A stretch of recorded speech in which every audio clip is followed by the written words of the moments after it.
Carty Method podcast.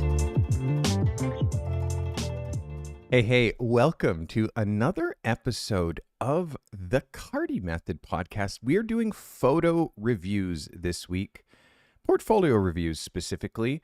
Every Tuesday, I ask you to submit your portfolio images. I create a folder. This week specifically, I asked for your opening images. Yesterday was Tuesday. I know today's Wednesday, folks, but I couldn't do my episode yesterday because I was lecturing at York University, which is pretty cool. It was my last of 3 lectures at York U, and they went amazing. I was talking about making high impact video content. I was talking about content creation, and speaking to university level students is amazing. I love it. So today I asked you for your opening portfolio image. Now, it's super simple. I wanted your hero image, the hero image of your portfolio, the image that is your strongest, the one that is your showstopper, the portfolio image that sets the tone for your entire portfolio. Now, you could have given me a horizontal or a vertical image. Always 4,000 pixels wide is the requirement, and 100 dpi. And this is a great opportunity for you to get your portfolio reviewed one image at a time for a much lower rate than paying me to do portfolio reviews. But I do portfolio reviews and all kinds of other coaching, which you can find at thecartymethod.com. All right, let's get into this week's opening portfolio images. This first image is from Dana McKenzie. Dana says, I shot this recently with a local model named Kelsey, who is newly represented by House of Wild modeling agency out here in Calgary. My obvious goal going into this shoot was to try to create better images than her agency's photographers. Thank you for your time and critical eye. Shot with a strobe Nikon D810 50mm f5, 1/60th of a second at ISO 100. This is Dana McKenzie's opening image. Dana, let's get it on. All right, let's look at it full size, Dana. First of all, the first thing off the top of my head is her eye line looking off camera versus making eye contact looking at camera. I feel like looking at camera with your opening image would be way more effective than having her looking off camera, which we're not seeing that second image. Because you're lighting her quite dramatic from the side, you're getting a little bit of like under eye lines here, which you can kind of get rid of using the dodge tool if you learn how to do frequency separation, or you can send this to a retoucher. She's got a little bump on her neck here. If you see the skin tone here versus her skin tone here, this looks quite cold and this looks quite warm. So for me, is this, again, like this girl, she needs lotion. You can see her hands are dry, her skin is dry, and compared to the moisture that's on her face, it's quite noticeable. And the other, I mean, again, Dana, the light and the idea of using the studio light here is really good. I'm just hoping that you have another frame. So because we look here, your toe is really claustrophobically close to that end. You're cutting the dress here. Although yes, her head is centered and the chair is in the water, we don't really get the fact that the chair's in the water because you're cutting her toe. Like, look at how close her toe is down here. Like, you're cutting her toes off. So for this and this, it makes me think perhaps you have a second image or a different image. Also, the way she's bending her wrist, it's like she's bending her wrist so it's like broken. So because of that, it's like not sure if this is the exact frame, Dana. Like, I love the idea, the clouds, the clothing matching the background. Like, I feel like there's something in this set. I'm just not sure if it's this one because of the toe and because of how low it is but down here and the fact that you're cutting the chair. I would just like move back. Just give this a little bit more space. We have tons of empty room over here, and we're very claustrophobic on this side. So for me, as your opener, I know you're a really strong photographer. I think you can go just a little bit further, Dana. Thanks for submitting, my guy. I think this could go a little bit further. I'd be interested in seeing another image from this set. Por favor. All right. Next. Let's look at this view. Actual size. All right. Well, we have to zoom that in. All right. Our next shooter is Ken LeBlanc. Ken says, hey, Carty crew, thanks. First off, I want to give out to shout out to Michael S. for helping me with size and DPI. I'm grateful for the community's willingness to help even the most novice. I'm starting to find that I seem to take a lot of lifestyle and dog events. I've recently set up a small studio focusing on pet photography and not just events. This is my first attempt using strobe. Godox AD600 Pro side light. So basically 2 lights, 3 lights, Godox, and rim light also. So 3 lights. Shot with the Sony A7R5, shot with a 50mm, 1/60th of a second, aperture f9, ISO 100. And your resolution is wrong, by the way, Ken. Your resolution, 1575 by 1050. I say everywhere, Ken, 4,000 pixels wide. 4,000 pixels wide. I'll say again, 4,000 pixels wide. That's the only measurement, 4,000 pixels wide. And because your picture is not 4,000 pixels wide, it's not full size on my 4K screen. It's supposed to be like this, but it's not sized properly. So that's the first thing. You have to be very, very aware of this brief. And the first thing in the brief is the size. And your actual size is this. So I'm going to zoom to fit. I'm going to lay over my double page frame, and you're going to see how my double page doesn't actually, well, you can just see what your picture looks like across 2 pages is basically the way to say it. Hey, Nikita, welcome. Thanks for becoming a subscriber. So basically, you can see the difference when, hey, Nikita, thanks for subscribing. So you can see the difference when I do the overlay of a double page spread. You can see that your dog's nose is going to be clipped. You can also see that his ear up here is clipped. His paws are clipped. It's like, and again, the fact that the eye would be right on the gutter, that means this can't ever go in a magazine on a double page spread. It would only ever be 1/2 of 1 page, which means it can only, if it's being published, it can only go here or here or here or here. So you're losing real estate by not framing your photo properly.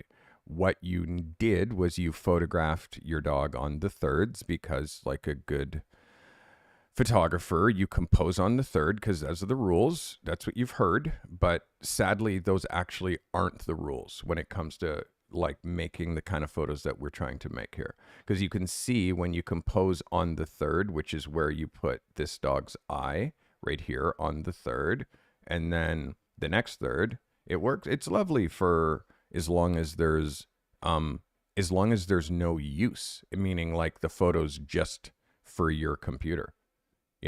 is like, yeah, sure, those are the compositional rules. But when it comes to seeing this in a double page in a magazine, well, now you can see how, well, this is claustrophobically close as a double page. You have to pull back a lot, and you have to cut your frame not in thirds, but you have to cut your frame in half. And then when you're shooting a double page spread, you have to think this is one side and then this is the second side. So whatever I'm putting here has to be framed in such a way that it doesn't interfere with the gutter, it doesn't get too close to the gutter, and then you leave here for your prop or copy.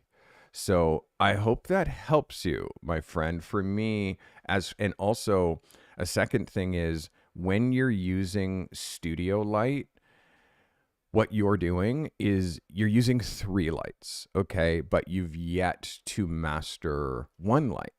So what's happening with your lighting is there's, other than our main catch light, which you're seeing here in the eyes, it's the same exposure on the front as it is back here, as it is over here. So all the light that you're doing, you actually don't see, you see no light, because all you've done is just make this scene brighter. You've put light here, you've put light here, you've put light here. So there's no shadow, there's no light, there's no shadow, there's no highlight, there's no brightness, because all of this is at the same exposure.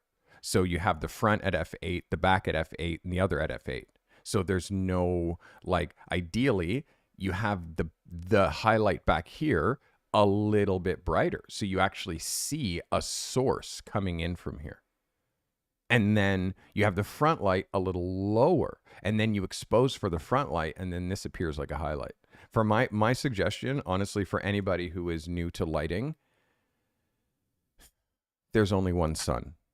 There is only one sun, okay? Learn how to light with 1 light first. Before you light with 12 lights, learn how to light with 1 light.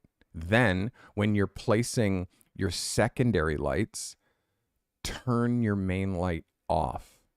And bigger brain even still, do your secondary lights first. Do your rear lights first. Then determine how bright you want that rear light, then do your front light. And it's impossible to do this without a light meter. So that is my next question, Ken. Do you have a light meter? That is my next question. And also, please go back to Michael S. And Michael S. knows that it is 4,000 pixels wide. So there is some sort of a missing link between what Michael S. told you and what you actually did, because your output size is wrong. All right. I hope that brings you value. That is Ken LeBlanc, first attempt at strobes. Ken, start with 1 light, my friend, please. Nice picture, but cutting the paw and the composing on the thirds are a no-no. You're too close. Back up. All right. Next photo is Stephen Boudreau. Stephen says, I know. We've seen this face a lot in my submissions. I promise I'll be thinning out the amount of images of him in my portfolio. I feel this is strong enough to keep and is currently the opening image on my website. Shot with the R6 Mark II, 50mm 2.8, shot at 250 of a second, f5, 100 ISO. This is Stephen Boudreau. Stephen, this image is underexposed. Okay, I just want that to be clear. I want you to look at my skin tone. Do you see my skin tone? And I want you to look at his skin tone. I'm betting that he is not that much darker than me. This picture is under. It's under. So this here, this is under by 1/3 of a stop. And it's important for you to recognize what 1/3 of a stop looks like. Up here in his forehead, this is now under by 1/2 of a stop. And obviously, as it goes in here, that shadow detail, that's fine. But here, this is under by 1/3 of a stop. Please, right now, go on Lightroom, reprocess that image, and bring this up to a proper exposure. It's under. Jason Williams. Back again. Let's go, Jason. I think Eminem said it best. Hey, Smoke. What's up? Welcome, Jason. Thank you for becoming a member, re-upping. Let's go. Light show, smoke show. Thank you for becoming a member, Jason. Let's actually adjust the pivot of my smoke before. Let's get into Steven.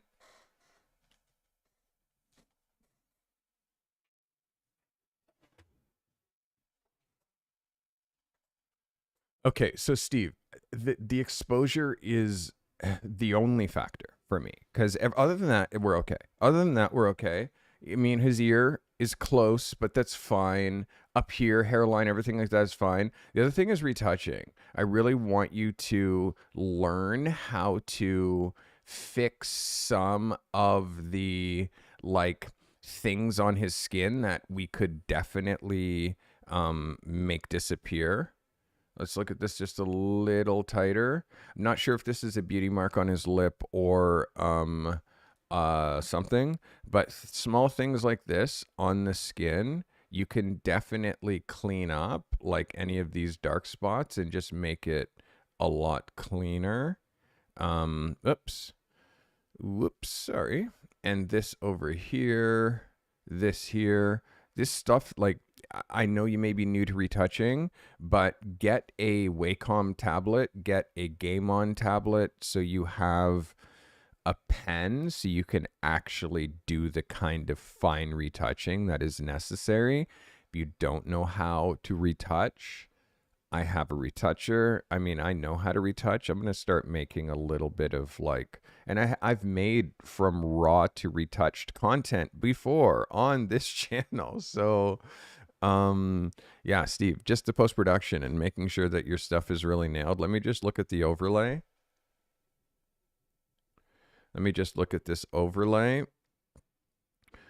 Yeah, it's composed perfectly as a double, and you can see how this works so good as a double page spread. I just want to see you nail the exposure, and I also wouldn't mind seeing this in black and white. I would not mind seeing this in black and white. Steve, this is a yes for me, but just adjust the processing, okay? Yes on yes for your portfolio.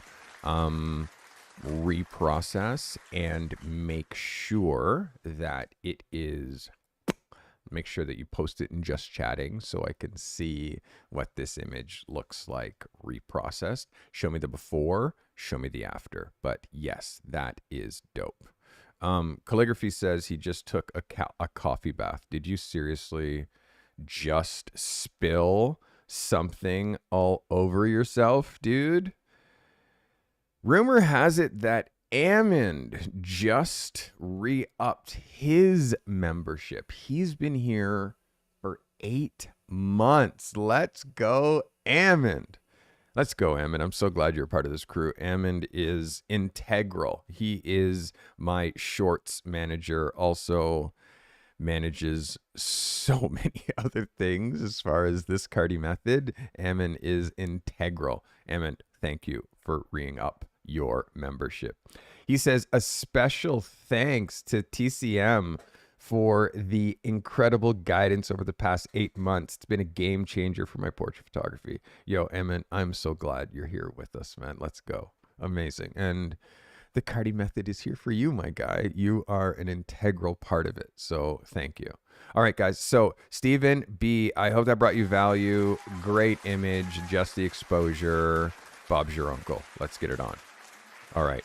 Next is Christina Nicole, Carty and crew, working on gathering looks for my book, Niched in Fashion. This is a great place to start with your feedback. Thanks again for all you do. You're very welcome. I borrowed this camera since I'm operating on a crop sensor. I recall you telling me full frame is best, or full frame would help you. Yes, you're trying to be a pro. So yes, full frame is best if you're trying to be a pro. This is taken from a previous shoot over the summer. R5, 28-70 at 35, f4, ISO 200. This is Christina Nicole. Christina. All right, Christina. Listen, for you, it's like seeing you shoot in the studio. It's great. I mean, it's more about like, will this subject make it into your book? Sadly, the color balance is very green. You can see his eyebrows are green. You can see his skin tone here is pulling off the color here. His eyeball here is also green. So color balance, CB, or also known as white balance, you can pull the white balance from his eyeball. You can also do auto white balance and get Lightroom to tell you what this should look like. So for me, it's like retouching. He doesn't have amazing skin. He's a little oily, didn't pat down his face before he's on set. So some of this stuff down here is definitely noticeable. And again, it's just, for me, more than anything, it's the pose. The pose is what, like, I mean, you've cropped it so it's a magazine cover. Like, I definitely get it. You're a little close to the background. That's why we're seeing this shadow down here. But it's just overall, just this pose. It's, to me, it's like, it's so feminine. It's so like, it's so on that side. Like, even if you're shooting somebody who is like gay, straight, like, doesn't matter, but it's just the, like, the pose is so extra. It's just like, now you're gonna attract the wrong kind of audience. So for me, Christina, like, the pose is just like a no. And again, when your subject wants to do something like this, super simple. You just say, please, no, thanks. And just no, let go of the belt. Okay, cool. Now stand, like, you know what I mean? Like, in a more neutral position. When you're new to photography, when you're new to shooting models, because they call themselves a model, does that mean you let them do whatever the hell they want on set? Absolutely not. So you, as a creator, you have to control the narrative. And right here, this is your subject controlling your narrative. And it's like, for me, this is like, no. You know, like, when you're looking at photography, like, you shouldn't know, like, gay or straight based on your photo. Do you know what I mean? Because now it's just now attracting a certain audience and also repelling another audience. You're repelling people who are like, ugh, that's way too gay for me. Do you know what I mean? And again, because you didn't direct your subject. So for me, it's like, I don't know, it's green skin tone. And like, even if it, like, show me another pose, show me any other pose but that one. You know what I mean? So for me, I would show me another pose and also skin tone, and make sure that your focus is nailed. I'm going to show you this. Let's look at this at 100%. So actual size. Actual size seems a bit big, but yeah, it's and the way that this was processed out, I feel like it was upsized. So it's not actually like, because when I go to actual size, just looking here, when I go to actual size, it goes this big, but it's still, well, no, maybe this is actual size, but you can see here, it's not actually in focus. It's just a little soft. So there's small things for me. Like, one thing you have to understand when it comes to photographs, you can't emotionally be connected to your photos. Don't emotionally be like, oh my God, but I love it. I love it. It's like, I don't care if you love it. It doesn't serve you. So when you have an emotional attachment to your photography, when a client is like, no, I hate it, do something else, you're like, where what you have to be like is, all right, what would you like me to do to fix it? And they're going to be like, okay, first of all, I hate the color of the background. Okay, cool. We can change that. What else? Pose. Can we make the pose different? Of course. This is just a pose. We're going to shoot several poses, and we can start pulling the ones that you like, and we'll do more of those. You know what I mean? So when you're working with an art director, working with like a creative director, a photo editor, like they're cueing that while they're on set. If I was with you on set, I would have been like, no. People don't need to see that you're gay. You know what I mean? Like we get it. That's cool. They don't also need to see it. So it's like, just be neutral. And if you as a photographer, if we can bring that back, like the neutralness to your photography, it'll make your work way more appealing to a way wider audience. I think this is a perfect segue to showing my new website. By the way, this podcast is brought to you by Pixpa, which is one of my incredible sponsors. Pixpa makes the best websites. It's the website builder that I chose over Squarespace when I was about to rebuild my website. And this is the brand new stevecarty.com. And believe you me, I am so absolutely thrilled with this builder. The ease of navigation, how fast it loads, like you can fly through my site. And also full screen. Also share button. So you can hit the share button. So it's just, this is Pixpa.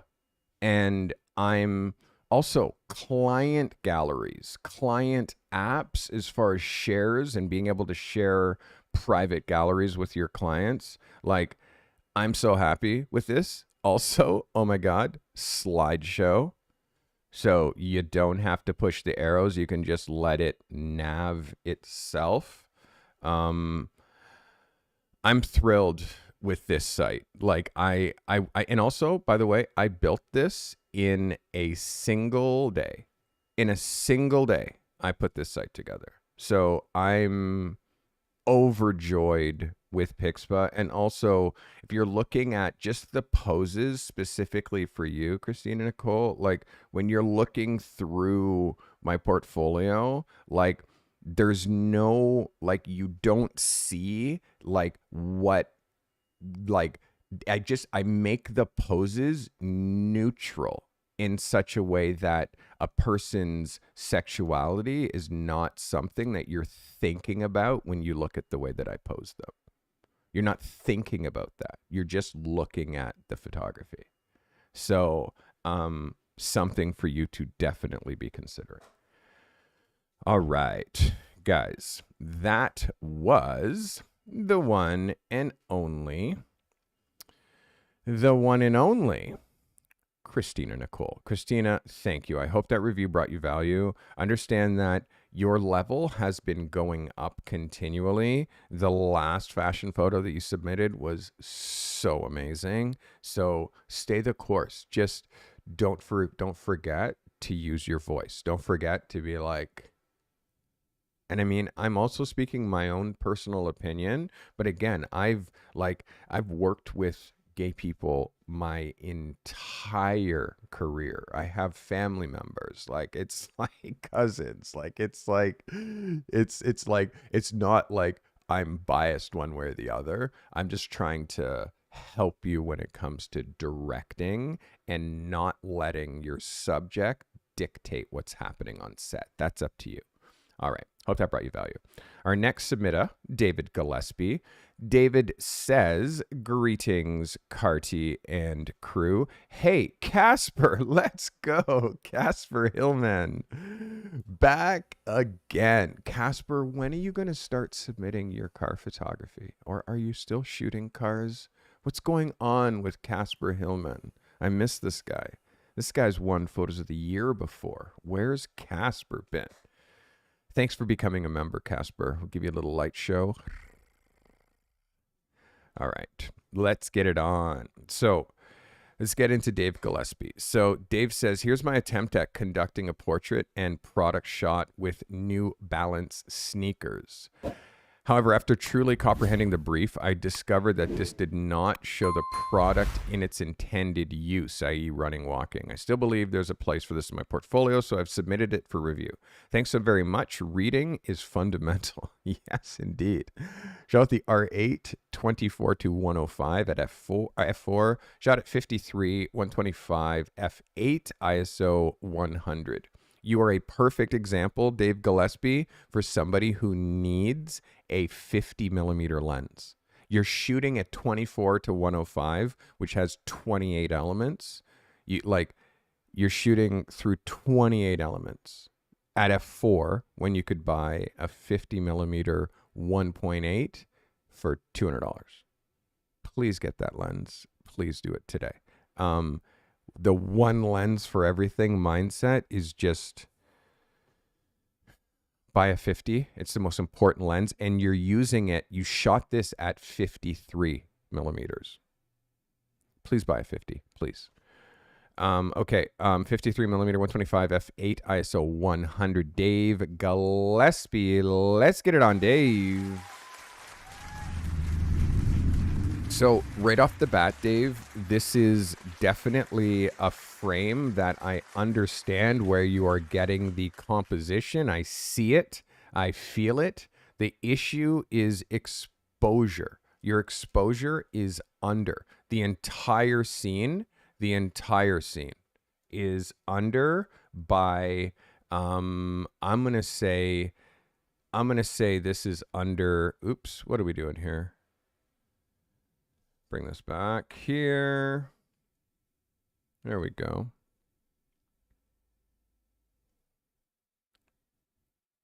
Why is it giving me that? Oh my goodness. Okay. There we go. So this, Dave, is just sadly underexposed. And it's underexposed by probably half a stop. Like literally, I'm going to say half a stop. Let me just quit screen brush here, guys. Sorry. It's about half a stop that I would call that off. Now, I can tell that you don't have a light meter because of the exposure being off. Light meters are so important. Like I can't stress it enough. Like I can't express how important it is to have a light meter in your image. When you have a light meter, what actually happens? Oh, it is this preview, view, V, A. I don't know why I'm doing that now. Here, let me quit this. I'll reopen it. Sorry, folks. Give me a moment. Sometimes these technical things happen. I'm still getting used to doing this in this new way. All right. Preview.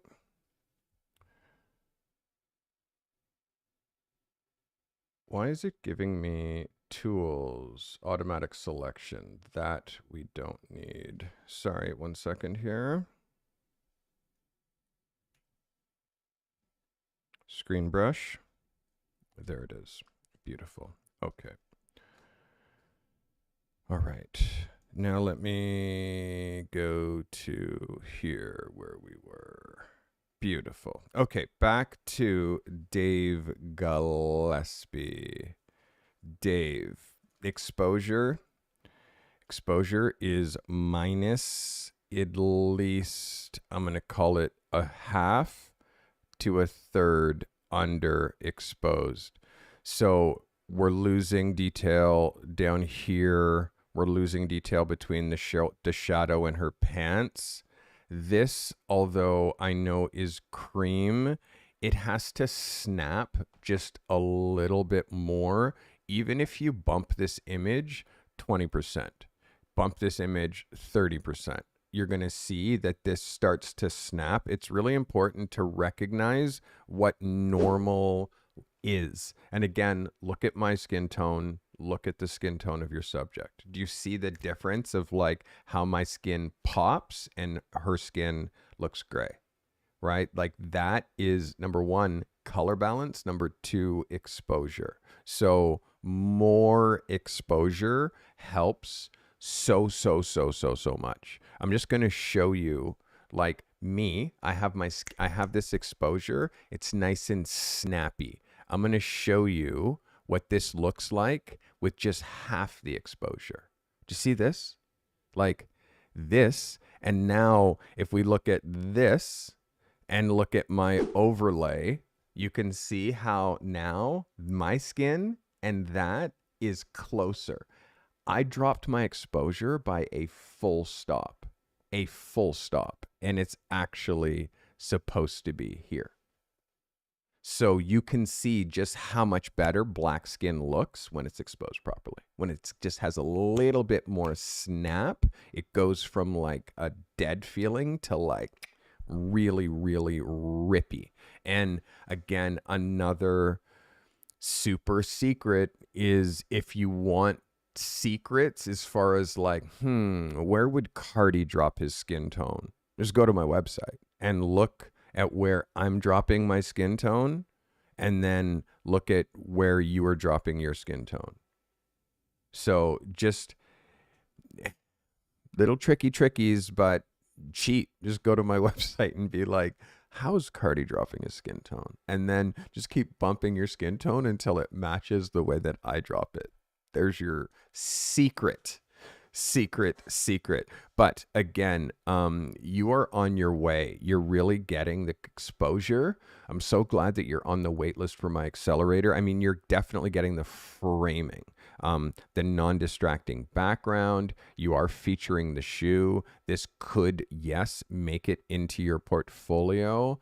But again, just there's so many fine details that I want you to be thinking of.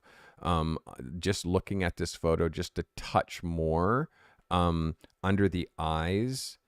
This also comes out because of exposure, and also the way that she's holding her mouth. She's holding her mouth like she's doing like the natural thing with everybody is their mouth is like this. When it's not, like the natural place for our mouth is open. So when our mouth is closed, like we have to make an effort to close our mouth. It takes muscles. So when you don't have hair on your face, like I do, you actually see those muscles with a female. So try to have your subjects not close their mouth. And again, I'm going to show you examples. Let me go back to wide open there. I'm just going to show you some examples of like mouth. Look here. Mouth open-ish.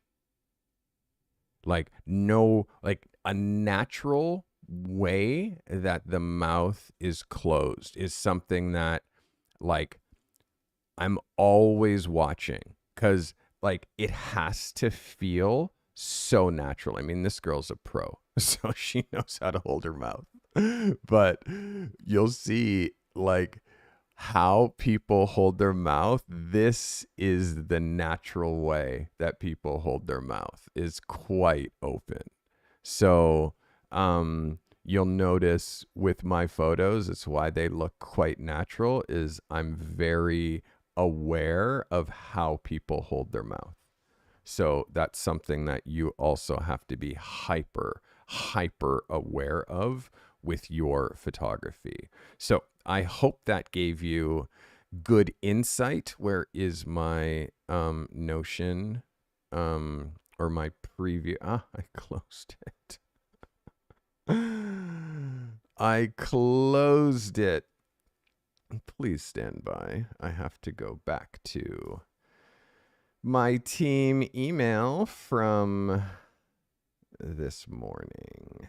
Please stand by. All right. This one. No.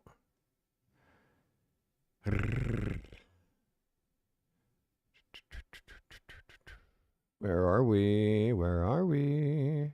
Here we go. And here we go. Okay. We got it. Next shooter. Guys, that was Dave Gillespie. Dave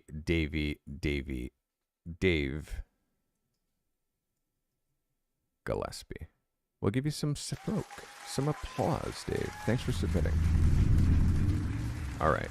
Next is Durain Carter.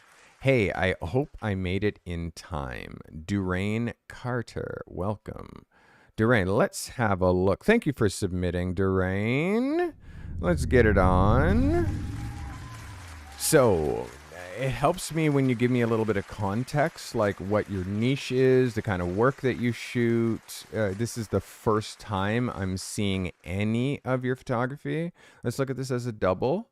As a double page, you can see art directors are going to notice that this comes very close to the gutter. Although this big boxing glove here, the framing here is quite amazing.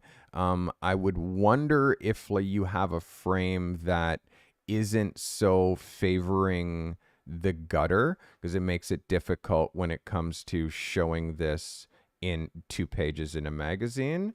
That is the first thing that I would say a photo editor is going to notice about this picture.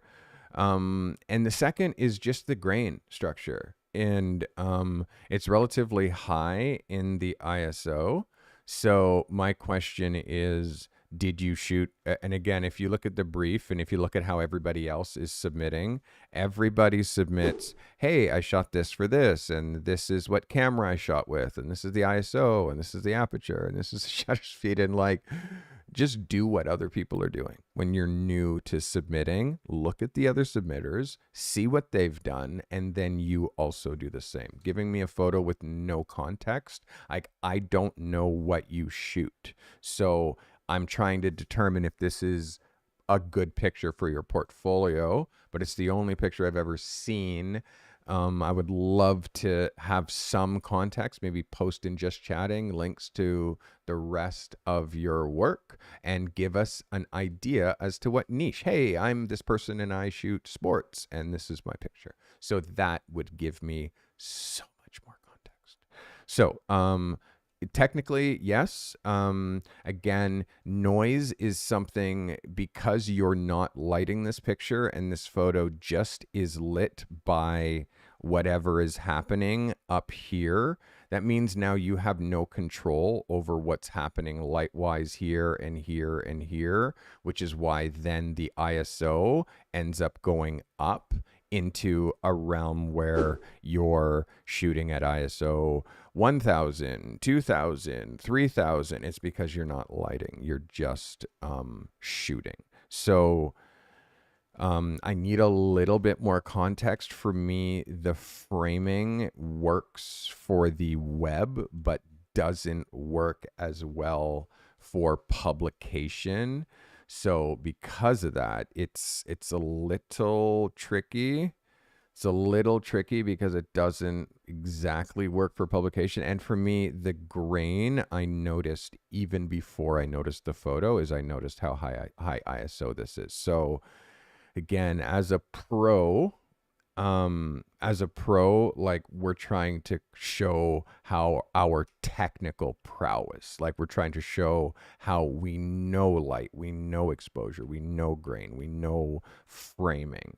So for me, it's it's good enough is never good enough. I need to have a little bit more understanding of you, your niche, what you're trying to do, and what your goals are with your photography. That would help me give you a better review. I hope that helps. And I know oftentimes when you're shooting these, you can't use flash, but again, it's which is why we don't take pictures, we make them. Which is why we don't go to something that's happening and take pictures unless like, hey, we're getting paid.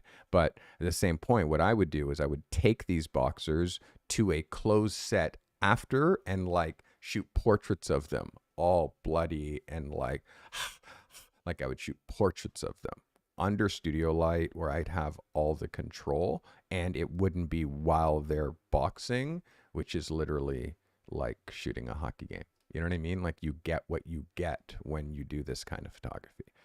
I like a little bit more control and clients like control as well. So that's just my 2 cents. Give me a little bit more context. Tell me a little bit more about who you are on your next submission, and do look at how much context everybody else is giving. Just do that. Cool. Thank you so much for submitting. All right. Thank you for answering that question, Grant. That was Durain Carter. Andy Mahango. Andy says, hey, Carty and crew, getting off the fence and hopefully taking the first steps to quitting the 9 to 5. I appreciate your feedback. Shot on the Olympus EM1 Mark II with the M Zuko 40 to 150 at 55 millimeter. Andy, you're another person who needs a 50. You need a 50. 40 to 150 millimeter is I think I can do everything with one lens with probably 32 elements. Please buy primes. They're so much better. They're so much sharper and so much lighter, easier to carry. And 6 elements in a 50. 6 elements, maybe 10 max versus 18 to 32 elements in zoom lenses. All right. I haven't even looked at the picture yet. So, Andy Mahango. All right. So, shot at 55 millimeter, 2.8, 1/500th of a second at ISO 200. All right. Let's see. Andy Mahango. Let's have a look. Thank you for submitting. So, let's have a zoom in and look at this. At 100%, is this actual size? This is actual size, but it's not actual size because you can see it's kind of jagged. So how you've got this to 4,000 pixels is by upscaling, not by processing it properly to 4,000 pixels. You processed it to whatever it was, and then you heard that this you have to have at 4,000 pixels. So then you just upscaled it, and it's very apparent because if you look at this, you can see how jagged this is at 100%. Incredibly jagged at 100%. So I'm not able to really see focus. I'm not able to see focus. And I can also tell you like, oh my God, yes, the lens quality of this 40 to 150 is not amazing. And it's apparent when you zoom in. So because of that, my suggestion is please buy a 50. And again, I make no money when you go out and buy a new lens. I'm not getting commissions on it, nor am I needing to, but I do need you to shoot with pro level stuff and like 24 to 105 or 350 to 300, like these like insanely like ridiculous lenses that salespeople sell you because it's like, oh, it's just one lens. You just need one lens to do and you can do everything. It's like buy one bad lens instead of 5 good ones. You know what I mean? It's like, no, it costs money to invest in photography. Glass is the most expensive thing. This is why we spend $5,000 on glass. You spend $4,000 on glass. So because of that, glass is so important. This is why I have 8 lenses. I have 2 16 millimeter f2.8s. I have a 50. I have an 85. 50 is a 1.2. 85 is 1.8. I have a 100 2.8. I have a 135 f2. And then I have a 70 to 200 f4 that I never use. It's also an L series. And I have a 24 to 70 f4 that I never use.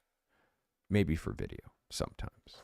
So don't lean on the lazy lenses. Like, honest, there's no such thing. Why buy? Jay Williams says, why buy an interchangeable lens camera with a do-it-all lens? Exactly. Well said.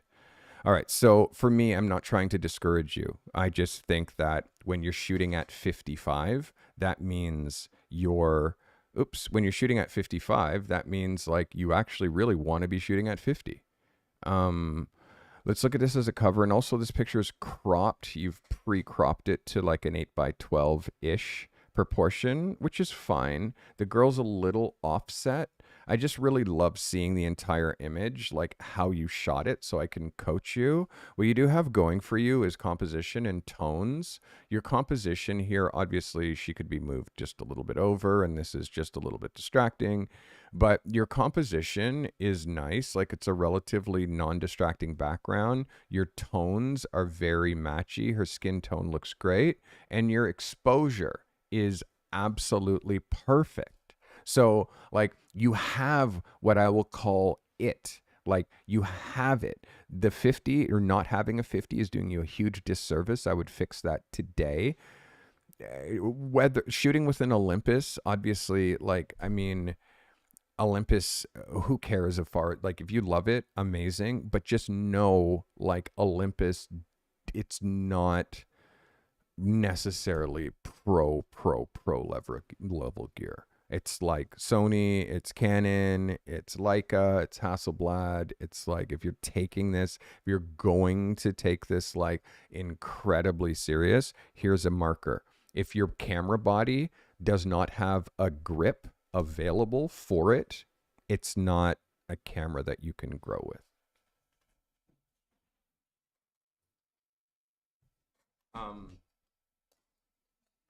So here's my R5. Right? Grip, because we got to be able to shoot vertical, and also 2 batteries because we got to be able to shoot all day. And also it shoots 45 megapixels, L series glass, 50 millimeter. Like, look, oh, that's not going to show you anything. Look, that's like a 1.2. Look at how wide that is. A 1.2? Are you kidding me? Like, glass, buy it once. It's an EF lens that I got 10 years ago. But adapter right here adapts that to be an RF lens. So with no quality loss. So still have my old glass with this insane mirrorless body. Insane. Like,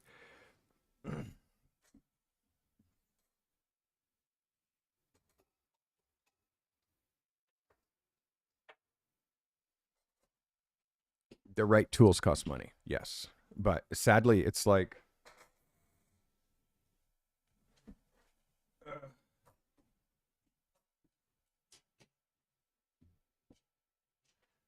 the reason I use the word intelligent imitation is because you have to do what pros are doing. Do what pros are doing.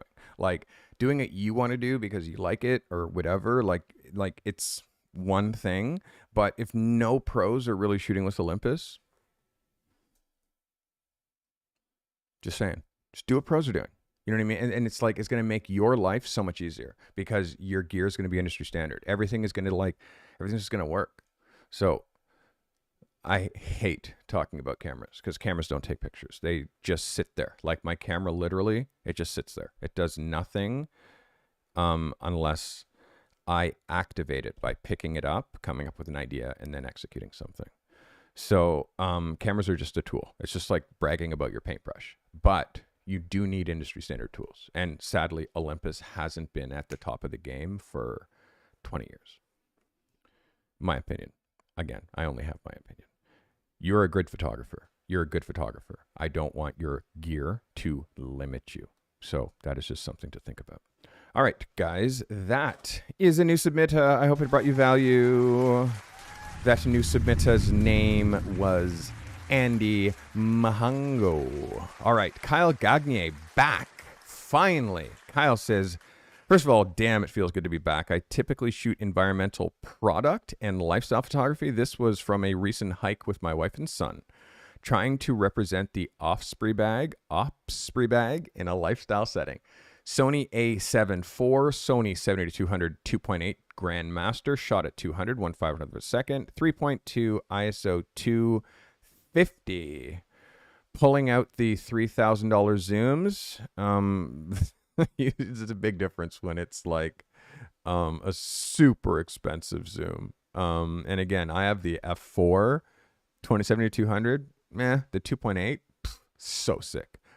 Same with the 24-70. I have the 24-70, the EF version. The RF 28-80 or 24-7 is sick and sharp as fuck. So again, it's like, but those are like, one's like 3,900 and the other one's like 3,700. So like you pay for, if you pay in, buy that $4,000 zoom, sure, you're going to get a crazy lens, but you could also buy a 200 2.8 for like $600. You know what I mean? So it's just like, yeah. Anyways, this is Kyle Gagne. Kyle G. Let's have a look at Kyle.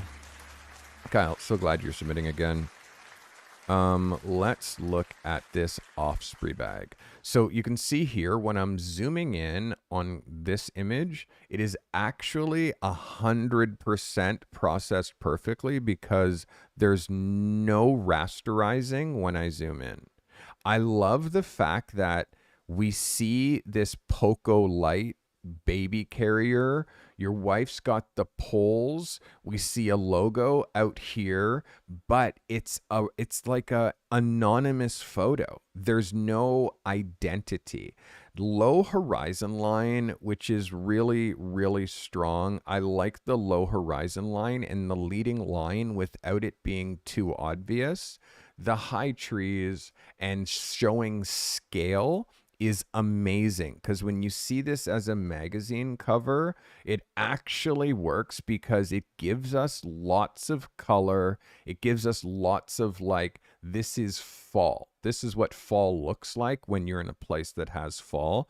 And I love just the path is covered in leaves. Like this, even tonally, you're tonally correct. Like wifey has the right color on that actually matches the scene.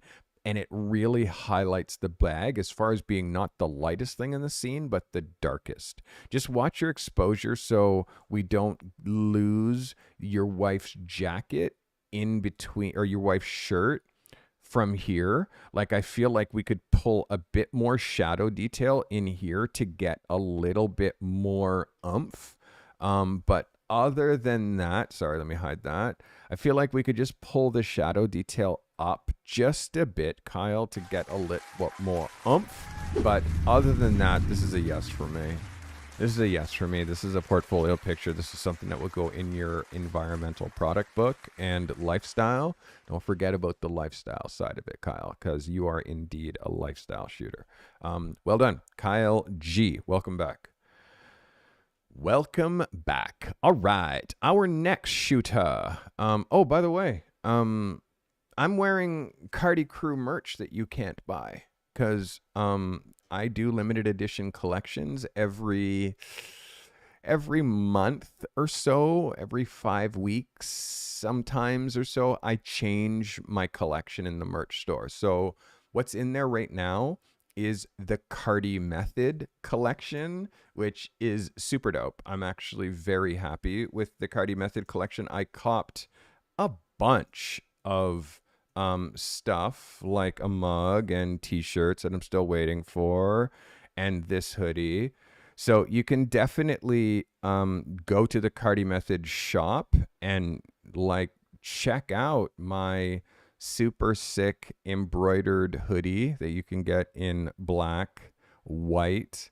I didn't know I did it in white, black, white, or gray. And I have this hoodie and it's super, super, super slick. It's in my closet. I didn't want to wear it today because I'm wearing a black t-shirt underneath here and I haven't washed it yet. But this is the Carty Method collection. You can go here to all products and see the full full lineup, which there's a lot of super, super, super dope stuff. Make sure you click all products or you're not actually going to see the full collection, because the homepage like highlights some stuff.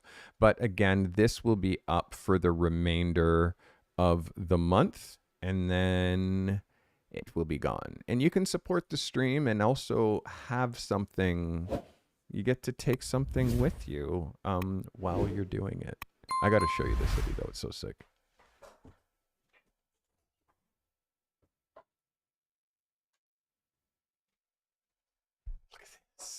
Looky, looky.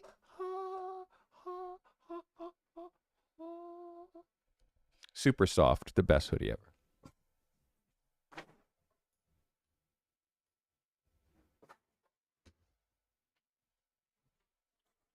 I have to sponsor my own podcast sometimes as well, because I love merch. I've been doing merch for 4 years now, and merch was like my first side business while I was live streaming. Like my first side business was apparel, and my apparel has evolved like so far in the 4 years that I've been doing this. And like, this is actually the best. My shop, my store, integrations. Like, I mean, if you buy something, it says right like, hey, this person just bought a hoodie. It's like sick. So it's like all my alerts and all that stuff are connected. So it's so sick. Oh, Casper is saying he likes how far I've taken the business part. Thank you so much, my friend. Thank you, Casper. Believe me, like the Carty method, and even just visiting the Carty method, that's something that I hope you'll do as well, because I put so much effort into making this my systems actually work. I spent so much time making my systems work, and the Carty method site is how you book me for coaching. It's how you sign up for photo reviews. It's how it's like my community. Everything now is here within the Carty method. I have a bunch of free stuff that you can grab as well, like my pricing guide and the one-person business model for photographers, and some embeds of the latest videos that I've uploaded on YouTube, of course, my mentorship community and my digital tools. There's so many different ways that I can help you here at the Carty method. And yeah, so please visit and participate. There's nothing better and nothing that makes me happier than seeing new happy faces like all of these happy people as part of my system. So yeah, there's over 1,000 people registered now with the Carty method. It's nuts. All right, guys, let's get into our next submitter. Our next submitter is Natalie Murdoch. Natalie, in my accelerator. Natalie says, Sony A7R Mark II, 55 millimeter, shot at a 400th of a second, 5.6, ISO 200. This is Natalie Murdoch. Natalie, very happy that you are submitting. Got Physique. First thing I see is these strings, one out this way and one out this way, and how important Got Physique is to this photo. I'm not sure that you did this, but what we do is we take these strings and you fold them like this. And you just put them in here when you're trying to see, hey, Dave Gillespie, look at you. Did that hoodie just did I influence you by pulling my hoodie out of the closet and showing you the quality that I influenced you, my guy? I hope so. Dave, thanks for supporting, my guy. I appreciate you. Dave just copped an S-Prime embroidered. Oh, you got the printed hoodie, my guy. You got to get the embroidered one. You got the printed one. I was going to take the I'm not sure if you can change it, but I also got the alert that the printed one might be out of stock. I mean, yeah, the printed might be out of stock, but The printed one is different than the embroidered one. I did offer both. Hey, Andy Mahango. I just reviewed your photo, Andy. Welcome. Thanks for becoming a member. You can scroll back, super easily. Just scroll back. Just scrub the scrubber. You can go back and you can actually watch your photo review, and then you can just slide back and come back and watch me live. All right, let's look at Natalie. Natalie, your quality is here. Your crop, let's look at this as a cover. Like you're starting to get this. This is bold. It is dynamic. It is non-distracting. This is a yes for me, Natalie. I do want you to be insane as far as details. When you're shooting a gentleman like this, make sure that you scan the entire scene. You are aiming up at him like almost too much. I think you might be doing that in order to get this clear blue sky, which I understand, but just watch that you're not aiming up too much so we don't get too much of the nostrils. But yeah, the one thing I would do is literally just in the next is just watch these hoodie strings. This is something that you can do in future, but this is a picture that for me, yes, I would put this in my portfolio. This is an 11 for you, Natalie. And again, you know the consequences of you not doing the work. So please let this be the beginning of me seeing photographs from you every single submission. All right, that is Natalie. Let's see who's next. Let's see who's next. Samuel Salling, also in my accelerator. Samuel says, another vacation image from Greece. A7 Mark IV 90 millimeter macro 2.8 5.6 ISO 160 1/200th of a second. These lights are tripping me out. I thought there was someone behind me. I'm like, who is that? Guys, this is Samuel Salling. Samuel. This is a vibe. This is definitely a vibe. I like this a lot. I like this. It's very real. It's very real. I mean, I'm watching this little hair on her shoulder. We just have her like flick that.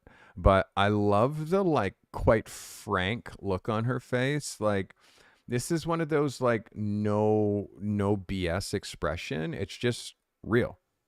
This is real. And I like that. It's super, super clean. Small things always that we have to watch. You can see that this is, you can see that this is twisted here.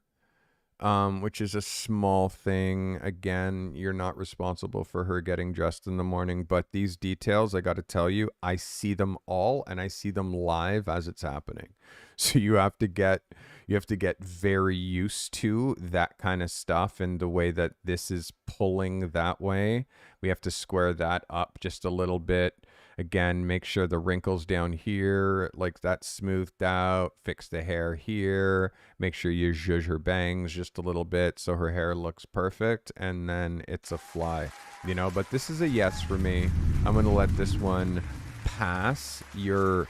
Wrong frame. Your pictures are increasing in value and quality and like statement. Like you're starting to get into making like statement photographs. Like I make statement photographs. You can call them hero photographs. You can call them whatever you like, but this is a hero photo, Sebastian, and it's important to know how to make a hero photo, and you're really starting to get that like squared up. You present your like it's beautiful to watch. I mean, if there's somebody who's been coached by Carty, you're really showing it. Like this is beautiful, really well exposed. Yeah, this is a yes all day for me, Sebastian. Samuel, very great. Great. Samuel Salling, everybody. All right. Heyo. Heyo. Our next shooter. Why does this keep moving over? Our next shooter is Joe Franklin, and I knew that just by seeing the photo, which is amazing. Joe says first portfolio shot is last week's hero submission, but this is a vertical entry way close up, inspired by a portfolio shot by Brian Berkowitz, one of my portfolio mood board pictures. Great. Just a shot with the JS5 Mark II Sigma 16 to 28 2.8 at 20 millimeter f16 ISO 100 at 100th of a second. This is Joe Franklin. Joe, this is strong, Joe. I still think that there's something with your exposure. I need your exposure to go up. Just do this for me. Give me this picture back plus 20% exposure. It just feels a little like you might be using the highlight slider. Like, watch your highlights. Because if you pull the slider of the highlights way too into the negatives, it's like it just makes your picture look flat. Also, watch shadows. If you're pulling your shadow slider too much that way, it actually brings up too much shadow detail and it actually looks unrealistic. So just watch your sliders. For me, the first thing I see is this apex, how this apex up here gets cut off. That's the first thing that I see. Let me just zoom out to make sure that it's not, where's my mousey mouse? Here we go. Let me just zoom out to make sure it's not 9. That's in, that's out. Yeah, no, it is in fact cut, Joe. So yeah, that up there, that is just like, it's one step back, like one step. And also lift your camera up, because I promise you, catching this extra bit of lawn that's kind of burnt out isn't more important than catching that apex to me. And again, yeah, you can see the lawn is kind of a bit burnt out. So for me, I would crop here and then push up more blue sky. So you're not noticing that the lawn needs lawn care. You're not noticing that this is not like a golf green lawn. It's kind of burnt out. So that and the exposure are the two things. And again, like when you're seeing now the hedges aren't like exactly trimmed, you're seeing new growth coming out. Like there's small things like in here in the moss that you could clean up. Like this needs to be weeded. Like there's some things that like we can either fix in post or be hyper aware in our framing. But this is a great shot. I just want to see those small fixes, specifically show me the frame where you see the apex, because I know you have one. I know you have one, Joe. Give me that picture. And if you don't, give me a fix of the exposure of this frame and be hyper aware of like, we don't cut like peaks like that. It's like cutting off the top of a mountain. It's just something you don't do. Cool beans. All right. That is Joe Franklin from my professional accelerator. Joe. Thank you, Joe. All right. Next submitter is David Holmes. David says Canon Mark 5D Mark II Sigma Art Lens 7200 2.8 at 70 millimeter at 2.8. 1/200th of a second, ISO 800. This is Carnival David Holmes. David. All right, David, let's look at this as a double. I mean, again, if event coverage is something that you're trying to have on your list of things that you do, I get it. For me, it's like, this is a hotel room. This is a hotel picture. It's composed properly because you're able to use it as a double page. I just again, we did a whole portfolio review during the accelerator.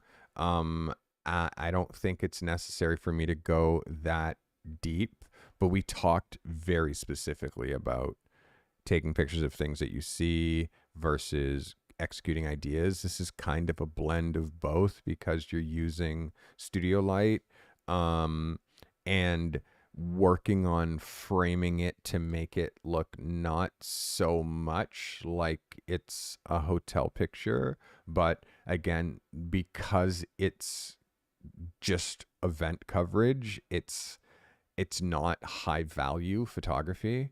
And because it's not high value photography, then the odds of you becoming like a millionaire doing this kind of show up with your camera and take pictures that are needed kind of a vibe is going to be a long route. We talked about your portfolio and how my suggestion was pull everything that was like this and show me what's left. Show me all of you making pictures, all of the work where you're executing ideas, and let me help you develop that portfolio. And your first submission is this one, and this isn't one of those photos that I asked for. This is one of the ones that I asked you to take out. So I hope that gives you clarity. I'm really hoping that you will go back to idea execution outside of an event. Like, what is left in your portfolio if you take away all the events and all of the things that you just point your picture at seeing and only leave you executing ideas. I want to see what that looks like. So, David, that is my challenge for you. For me, the next time you submit a photo, please let it be not you taking pictures. Let it be and not a hotel. Like, let it be an idea execution that, like, I know you have in your book. I looked at hundreds of pictures. I hope that helps you. That is David Holmes. David. All right. David's in my accelerator. Please keep in mind, people who are in my accelerator, they're like, I judge them differently. I'm judging the work differently because I know what their goal is. And if their goal is to be a working full-time photographer, then it very much means they have to be shooting the right thing and showing the right thing. All right. Let's see who is next. I think I might know this shooter. I feel like I know it already. Let's see who's next. This next shooter is Taylor Valentine. Taylor says, created for a previous Carty assignment. Shot with the Z6 Mark II, Nikon 24-70 f4, shot at f5, 500th of a second, ISO 1600. Taylor Valentine. Taylor's also in my accelerator. Taylor, this is a yes for your portfolio. This is a yes for your portfolio. This is a technically amazing picture. There's a couple of small things that you can do that will remove distractions without changing the vibe of the picture. Take this stick out in post, this rock out. Take this little thing out. Take these little bits off here. Anything that's like bright that catches your eye and takes you away from here as we take out. Also, take out this little white spot on his pocket where his pocket seems to be turning inside out a little bit. And yeah, like for me, that's just about it. The last thing is the horizon line. Let's go back here. The last thing is the horizon line, because the horizon line feels like it's a little skew. It's hard to tell. It doesn't look like that's the horizon line.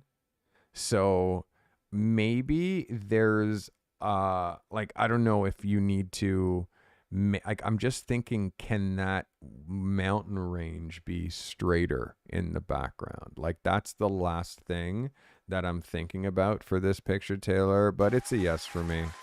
It's a yes for me. It can go in your portfolio for sure. That's Taylor Valentine, everybody. All right. Next is Daniel Van Cleef. I took this image of my friend Cruz a while ago. It's a period where I started to focus more on people, After reviewing it, I feel like it has potential. The only doubt is I'm not seeing both his eyes. That's why I'm here to find out. Let me know. I used light coming in from the window.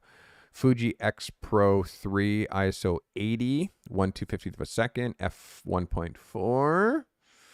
35 millimeter on a crop sensor. This is Daniel Van Cleef. Daniel. I need to see this image a little bigger to see what's happening back behind him. I feel like there's an exposure thing that is quite low. I'm wondering if it's... Because you can see here, this is black, but this is black on your frame. And when black looks like that, it's due to underexposure. So the reason that this looks green is because it's underexposed. The reason that the shadow detail looks a little is because of underexposure. And even the exposure here is under. So you're having to compensate, and then because you've lifted it, now this is no longer black. So for me, technically, this is not technically at your level. Also, the back of his head is claustrophobically close to the edge of the frame, and you have so much room here. So it's, for me, Daniel, it's like, I feel like you could recreate a photo like this that's exposed better. A sure sign is when black isn't black at the right exposure, or when you make the black the right black, this becomes too dark, which is exactly what happened in this situation. That's why you had to lift it. So for me, it's like, I just think that you're better now than you were when you shot this photo. Like it has an elegance, it has a quality, but there's the framing, it's really offset. And again, it's because you're trying to keep this arm in. So you have this balanced with that, but this is just so, it's so offset. Even his eye, I know I don't care about you seeing the other eye. What I do care about is the exposure. So that's and the framing. So for me, that's like the two things that make this frame probably not go in your book, Daniel. I would find him again and reshoot it. Literally try to reshoot it with the same oomph, with a little bit better exposure. That's my 2 cents. All right, let's see who's next. Who's next is Doyle Daniels. Doyle says, a re-edit of a photo I took of my friend Jonah back in the day. It was actually the first time I ever used strobe. Ironically, I'm trying to learn how to use them as part of my current work. This may be better done than my recent attempts. Not sure if the fall off from his hair to the white background is too distracting or not. Shot with the Canon 60D. 24-105, f4 at 58 millimeters, f4 1/60th, ISO 500. Doyle Daniels, also please buy a 50 millimeter. Doyle Daniels, everybody, Doyle. So the processing is aggressive.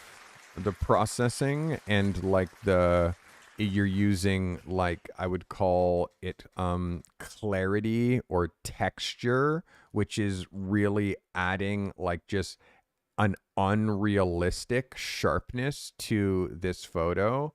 It's also like very, very center composed, which obviously like is okay in certain instances. Like this is one of those instances where it's like, you know, it can't be a double page in a book, but it's so close up that it almost could if you cropped right down the center of his face. Maybe. But again, for me, I feel like this needs a reprocessing because I feel like the treatment or the black and white treatment on it is so aggressive. And also on the shadow detail, this is supposed to be black, and you can see this is black. So your black is not black, which is an exposure thing. So you like, it's just, this is what 100% DMAX looks like. You can see what it looks like here. So it's not actually jet black. For me, this is a processing miss. Technically, like it's a cool photo. I like the black and white dichotomy, but it's like stylistically so different than what you're doing now. You either need to shoot more like this minus the like extreme processing. Yeah, just like go back to this is like a core fundamental portrait, like straight up, no bullshit. Like this is a face. You know, I would like you could work this style. I would love to see what it looks like vertical, because vertical magazines are vertical, like vertical. You know what I mean? I'd like to see what this sensibility looks like vertical, and then also master exposure and post, because this is not black. And really, you really have to nail that kind of stuff, because a guy like me is going to be like, come on. You know what I mean? So small things. You can see what it looks like as a double. This is what it would be as a double page spread in your book.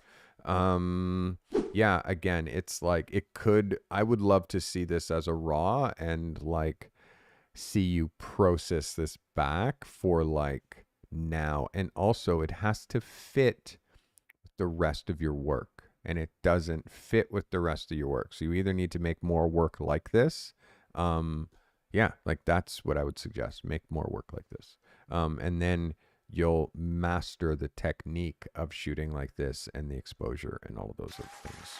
Doyle Daniels, everybody. Thank you, Doyle. All right. Could it be in your book? It needs to be processed, and I don't think it would fit because I don't think you have enough stuff that like looks like this. I think it would stand out as an anomaly. So you can change that by just shooting more. All right, let's see who's next. Next is Jay Williams. Jay says, I made this image outside of the Museum of History after exiting the museum on campus of U of M in Ann Arbor. Pentax K3 Mark III with a Pentax 50, shot at 3.5 ISO 800, shot in an 800th of a second. This is Jay Williams, also in my accelerator. Jay. So it's just exposure for me is the thing. Oh, I guess I need to take that away. I apologize for that. It's just the exposure. Exposure here is hot. That's plus, we're going to call this plus a half. You can come down, reduce exposure by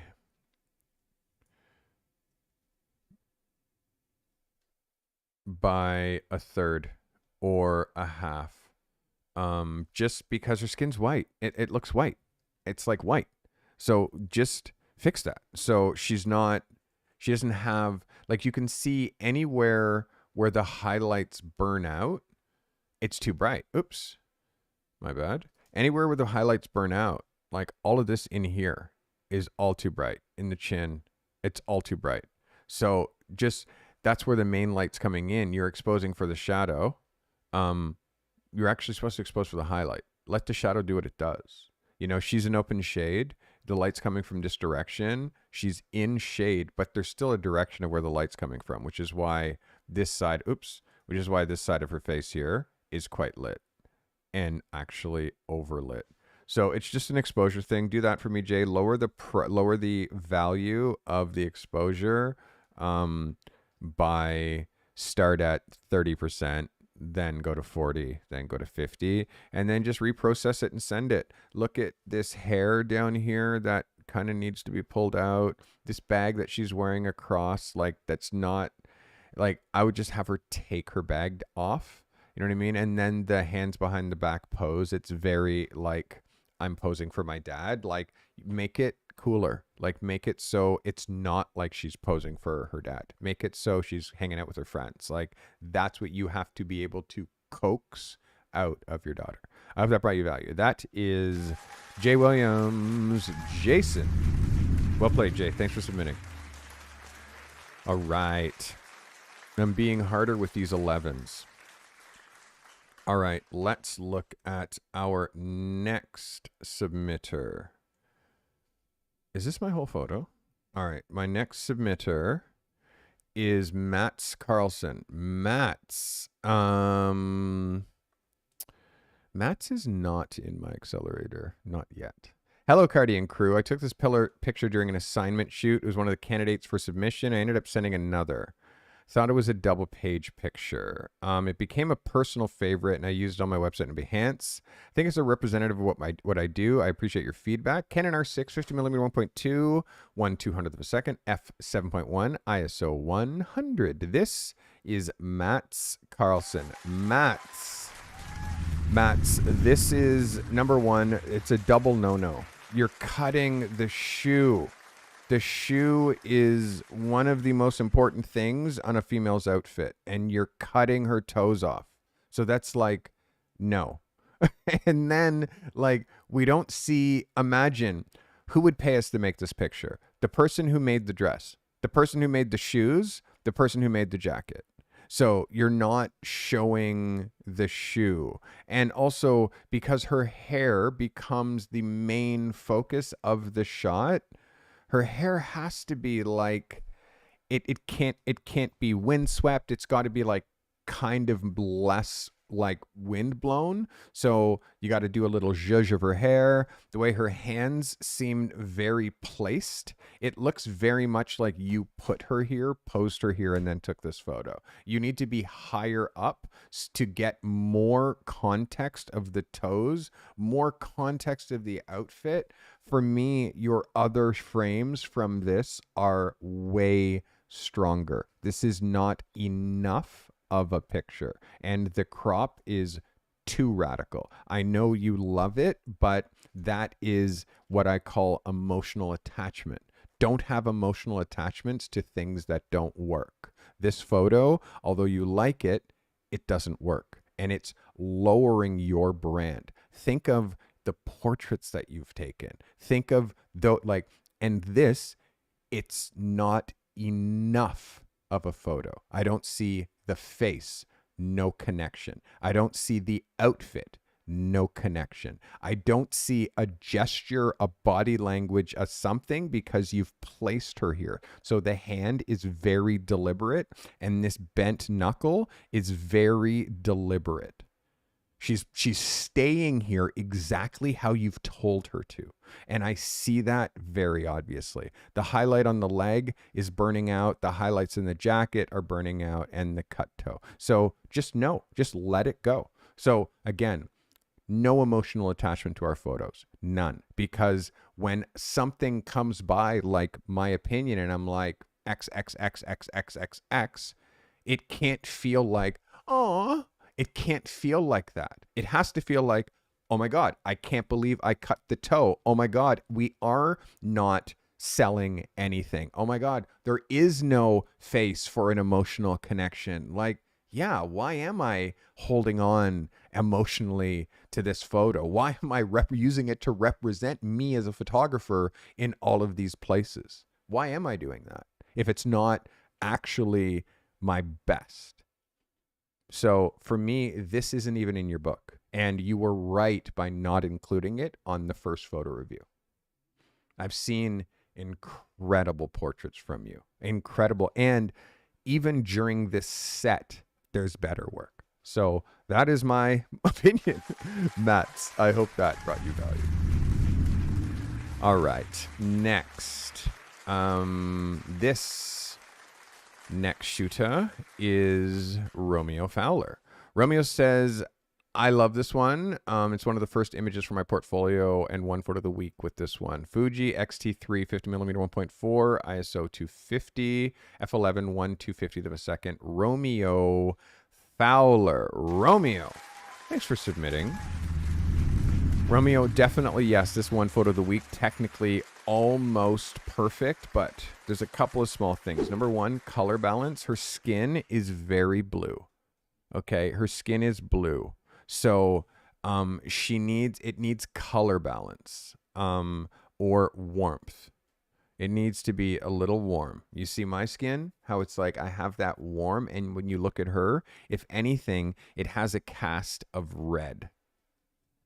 And also, it's just a little under, a touch. It's under by, like, I would say it needs to be bumped like 10%, 20%, to just have it snap just a little bit more. It's just a little muddy. And again, muddy is a great way to describe, like, the light is great, but it doesn't pop. And that's where you bump your exposure until your photo feels like it's popping. This one is dark. And I know you see it as dark because even up here isn't actually 100% white. It's a little under white. And if I had this on a white background, you'd see what I meant. So for those reasons, Mario, yes, this is an 11, and yes, this should go into your portfolio, but you need to bump the exposure. And you can bump the exposure without, just do it to the high res 16-bit uncompressed file. Bump the exposure to that, resave it, and export out another JPEG. I hope that brought you value.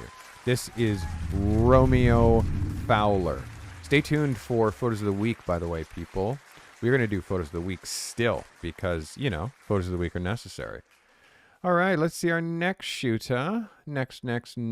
Our next shooter is Joshua Haney. Joshua says, this story of the photo with Robert in England this summer will be detailed in the upcoming Substack newsletter. Shot with the Canon R6, 85mm, 3.5 ISO 800, shot at 1,000th of a second, natural light. You missed the resolution, Joshua. It's 4,000 pixels wide. You did 4,000 pixels high. It's not the longest side. It's just 4,000 pixels wide. That's all. Just make it 4,000 pixels wide and we're all good. There is a flag here with your sizing. Joshua Haney, everybody. Joshua. So, portfolio picture. Let's look at this as a cover. I mean, I definitely see it. It's like he has a big forehead, and you're aiming at him at an angle where it kind of accentuates the forehead. For me, I could definitely see this cropped. Like, obviously, if you're going to make this an 8x10, you don't get to go across the bottom because his chin's there. But you would go, this is 1 inch, this is 2 inches. So that is where the crop would be. For me, it's like, because he has like such a big forehead, I would have cropped this picture right here. Like, that's where I would have started the picture, and I would have just given more down here. I would have just given more down here. You know what I mean? So this is very claustrophobic, like how low his chin is to the bottom of the frame. It's almost too claustrophobic. Yes, you're dropping his eye line in the right spot, but I would push his eye line up just a bit to give you more clearance down here, to give yourself more space there. Other than that, it's a strong frame. You have to watch the fact that this ear, you see all of it, but this ear is cut. I know that his eyes are centered, but this is all stuff that happens when you shoot frames that are this close. When you're cropping this close, it becomes like there's so many different shapes and stuff like that that you're now having to watch when you're this close. So again, it's like, I know how amazing your photography is, Joshua. It's tricky for me to say as to whether this should be in your book or not. Like, to be honest, I'm on the fence. I'm on the fence because I know your work is profound. Like, I know what you can shoot. I don't know, man. I'm on the fence. I'm going to give you some love for this picture. But for the reasons that I mentioned, it's like, yeah, it's a bit forehead heavy for me. Just my 2 cents. All right. That is Joshua Haney, everybody. Let's see who's next. It is Anna K. Anna Kaya says, hey, Carty and crew, this is my first portfolio image in my book. I took it a while ago, but I still like it because it holds attention. Let me know if you think it works well as an opening piece. Shot with my older D750 on an 85 millimeter. Thanks for your feedback. This is Anna Kaya. Anna. Yes, this is strong. And for sure, I feel like it has that portfolio quality. Now, the thing that I do notice is you've shot it quite wide open. Let me just check to see your stats. Oh, you didn't give me any. So you shot this really wide open, okay? And I can tell because your focus point is actually on the outer side of her eyelashes. And as you go in on her eye, you can see it goes out of focus. This all up here is out of focus. All down here through her face is out of focus. Her lips slightly out of focus. Her hair back here in focus. So when I look at this close, her eyebrows out of focus. The only area that's in focus is this little corner of her eye and back here. But her actual eye is out of focus. So as I zoom this photo out at this size, it's like you're just better now. Like I can't say it any other way than that, Anna. Like you're just better now. You have better pictures, better technically pictures, better subjects, like better executions. Like I kind of I'm on the fence with this one, man, honestly, and it's because of that focus at like close scrutiny. Like for me, this picture for some would be like, oh my God. But for you, it's just okay. I hate to be so dry, but it's just okay. You know, like for you, for some people, it would have been the best thing that's ever come out of their camera. But for you, Anna, you're in my accelerator. You've done coaching. Like you're an assassin now. So looking at any old work, you should be able to just look yourself and see your stuff like this and be like, yeah, it's not as technically on as I am now. Like you're so much better. Just look at the forehead. Look at your focus in here. Look at how shallow a depth of field that you're shooting. So you have focus in here in the hair, but the eye, the eyebrows, and a majority of the face is just out. You know, so you're just better now. So for me, this is a no, Anna. And again, no emotional attachment to photos. Hold on to strong ideas loosely. Loose, just like that. Another strong idea can just pull that right away. And now I'm holding on to this strong idea loosely. But if a better, stronger photo comes, this is the photo that I want you to look at. Literally, like that's what we do. We just edit out imperfection until we have this body of work that is just like, oh. And for me, doing that as like I'm going through that process as well, but while building this website, it's like it's been such an incredible process. I can't even tell you. As a photographer, your portfolio is your voice in a visually crowded market. But are you confident that it's telling your story in the way that you intend? Many photographers struggle with showcasing their work effectively, often overlooking the power of a well-crafted portfolio. This is where my one-on-one portfolio review comes in. I'm offering you expert, personalized feedback on your work with my 3 decades experience in pro photography, I bring you a discerning eye to your portfolio, helping you refine and package your work to make a lasting impact. We'll dive into the nuances of your style, the strengths of your composition, and the overall narrative of your portfolio in general. My focus will be on elevating your work, ensuring that it not only represents your skill, but also captivates an intended audience. Don't let your work go unnoticed. Sign up for a one-on-one portfolio review and let's fine-tune your presentation to the world. You'll come away with concrete steps to enhance your portfolio, making it not just a collection of pictures, but a powerful tool to elevate your photography career. Book your session right now, and let's take the first step towards making your portfolio as amazing as your photography.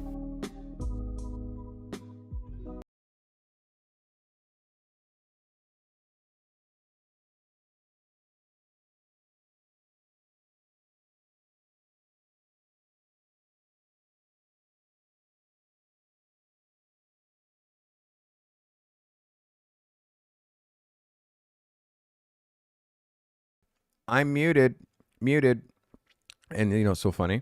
I thought I pushed that button, but portfolio reviews are something that I've been doing probably really hardcore for like 2 years, and it helps so much. It's like what I'm doing now, only it's what I'm doing now, only not just a single image. I'm looking at your whole book and helping you put the whole thing together. If you want to see what the process is like, I've done one live for Sean Thomas. You can actually watch it in my in my Carty Method playlist for sure. Alrighty, our next photographer. I need not even look at who the photographer's name is because I know it is Anton Dudis. I know because he has a distinct style that really works. Anton says, "Hey guys, here is my Vietnamese superhero image. Have a great day. Sony A6600, Sigma 18 to 50, ISO 100, 2.8, 1/200th of a second.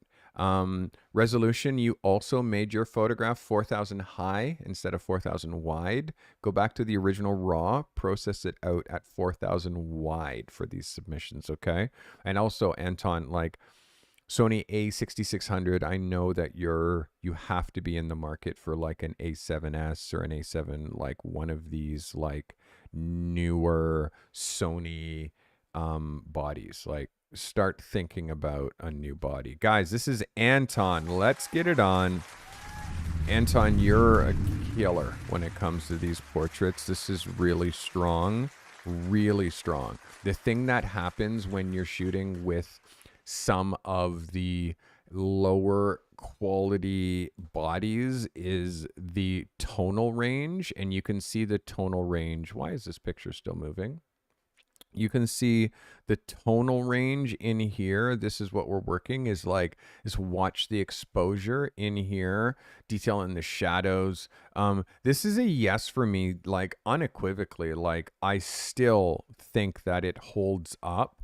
Just watch your crops. You're cutting her at the ankle. I would really love to just see her feet. I love the background of the sticks. It's amazing.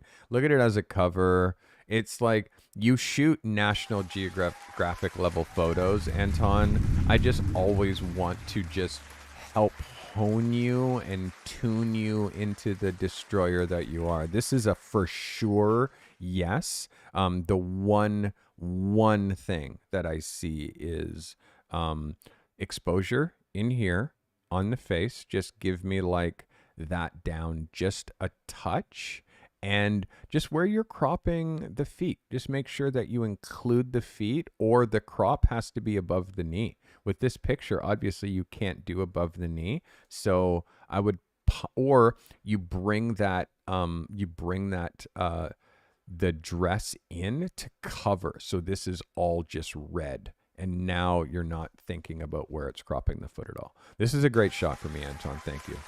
Anton Duris, guys. Sorry, I was muted. Apologies. I apologize for that. And funny, I pushed the mute button during my spot, and then I unpushed it. I swear. But I didn't unpush it. I slipped. I missed the wrong button. I pushed the frame of the iPad. I did something, okay? This next photographer, I know who this is too. This is Liza Hyder, because Liza's in my, there's certain styles that I just know.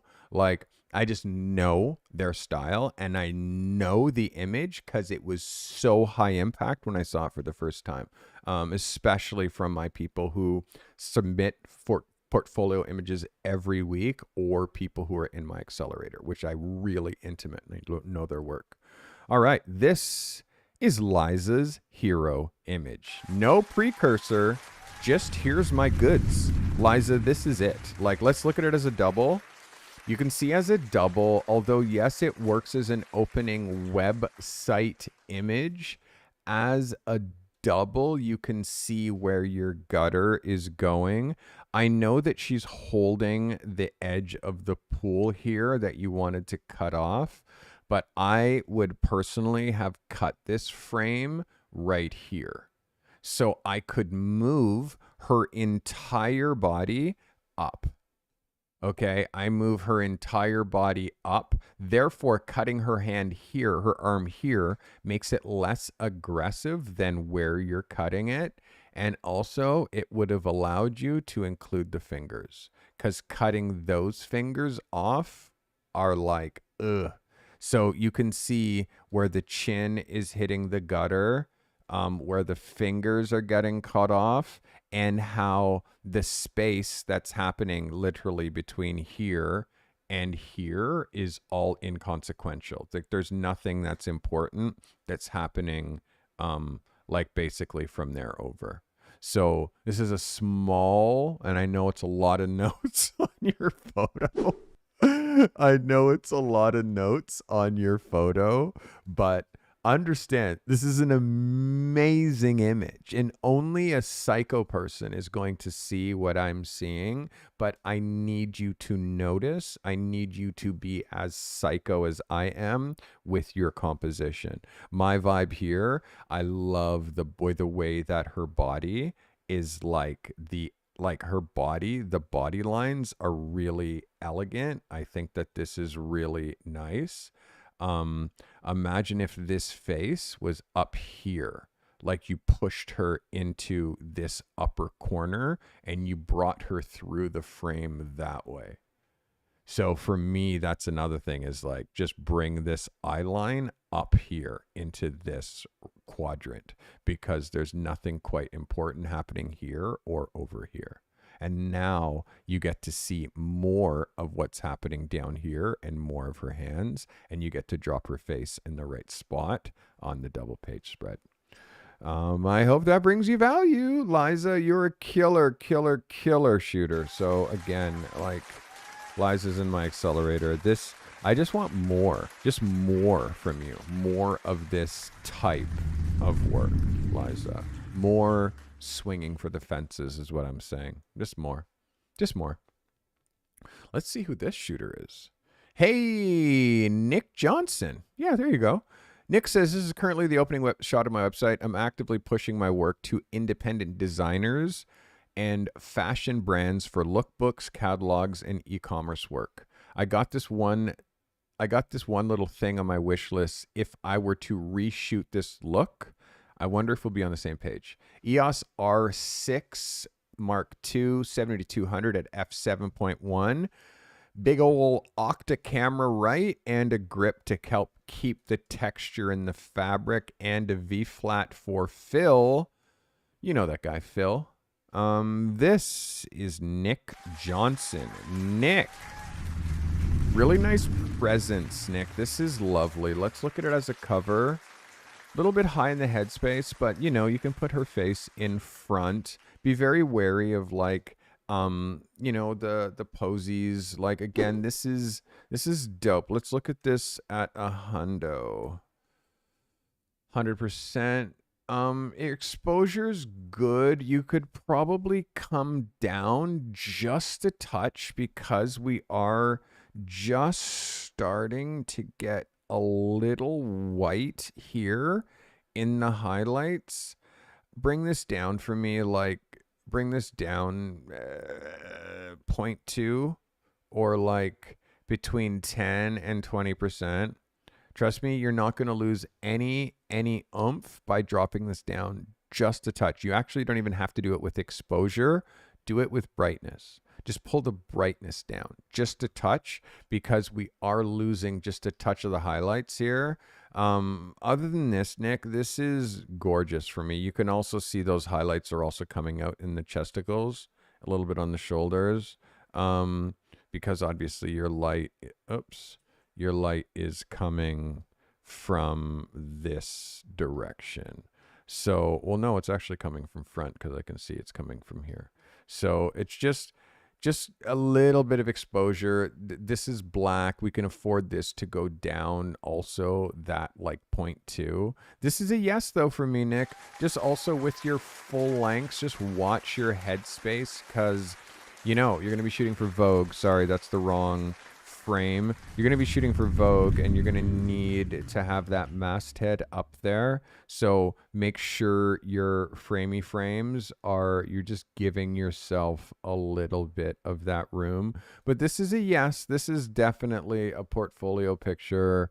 I would take your 16-bit high-res TIFF and just pull it back a touch and see if that makes a difference. Also, this frame would be sick in black and white.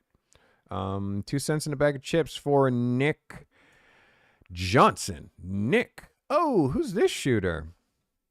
Again, it's like when I don't recognize the style, then I'm like, hey, who's that? Who's after Nick? Juan Herrera. Juan shooting with an EOS R 24-105. At 50 millimeter f4.5, 1/25th of a second at ISO 800, using a Nanlite Forza LED mono lights. Juan Herrera with the EOS R. Juan, thanks for submitting. Juan, this is a great frame, but there's just some problems with the EOS R. And again, keep in mind, EOS R came out like almost 10 years ago, and its tonal range. The EOS R was the EOS R was the first mirrorless camera. And with the first mirrorless camera compared to what it is right now, like this tonal range, and you can see where it goes from the highlights to the shadows, how it's having a hard time holding both. Like as soon as I saw this frame, I'm like, oh yeah, for sure that's an EOS R because of the tonal range. One, you're too good for your equipment now. And again, you know I hate talking about cameras, but I want to show you, look at the tonal range. You're losing highlights. Look at the tonal range. You're losing highlights. You're losing highlights. Like it's at the point, like this camera is, I would say, 9 years old now. So because of that, like just this, it's just that's the vibe. And the difference is shooting with my wrong frame. Also please don't open that. Wrong frame. Shooting with what I shoot with, the R5, like looking at what the tonal range is when you're in scenarios, because this is not the R5. Right? So this is like, I think the 5, or this is probably the 6D. And you can see here issues. You can see issues all over. So it's like this, but then now if you look at something that I shot with the R5, and you look at the tonal range and how it holds the highlights, and if you look at another one that's heavily backlit and how the tonal range and how it holds the highlights, it's just, I don't know, my guy. This is another one. R5 tonal range and the way that it holds the highlights and shadow detail. So like you're in that realm where an upgrade is so it's gonna change your game, because like look, this is what you're dealing with. So again, I need to see this process. So this is not white and this is not so black. That means you need to do lower contrast,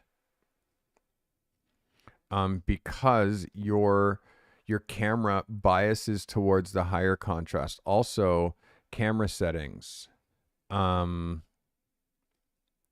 where it has like sharpness, and it has like the slider this way plus and this way, and then it has contrast and this slider, then it has sharp, then it has like I don't know, it's got a bunch of them. Make sure they're all at neutral, because I think yours, you're baking in extra contrast and it's too much. It's actually too much. And that's really hard to undo if you're baking it in to a preset. So that you can do to kind of help how bad the tonal range is on the EOS R. But yeah, just make sure that and then in your processing, just think less contrast, because the camera as it is so contrasty. It's such a contrasty sensor. I hope that brought you value. And again, I'm not meaning to diss your camera, because your framing is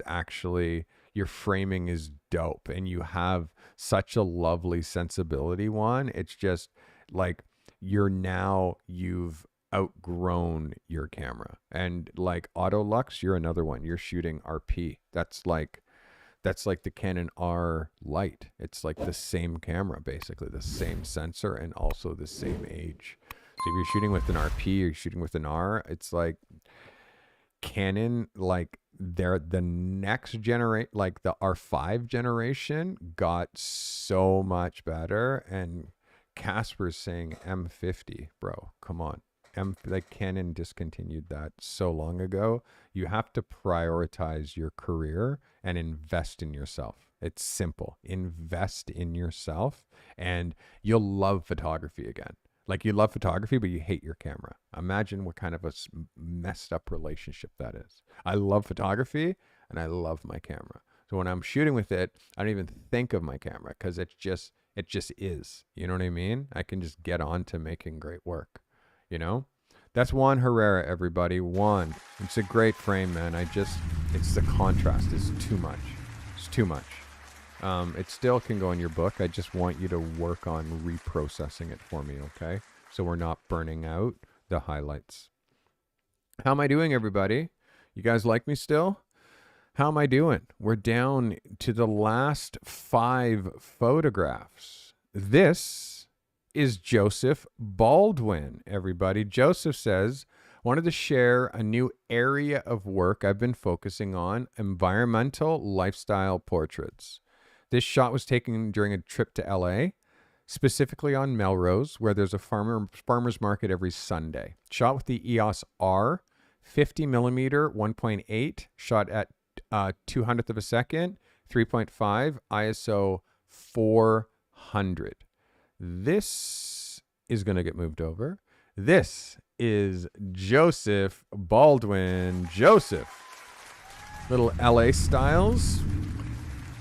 Let's look at this as a cover.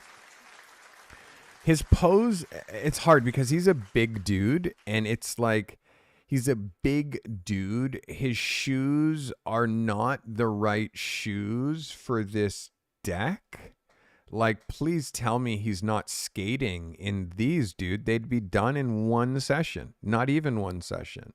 So I feel like that's your deck maybe, and he's not really a skater dude. The way that he has 2 watches on, which is a lot.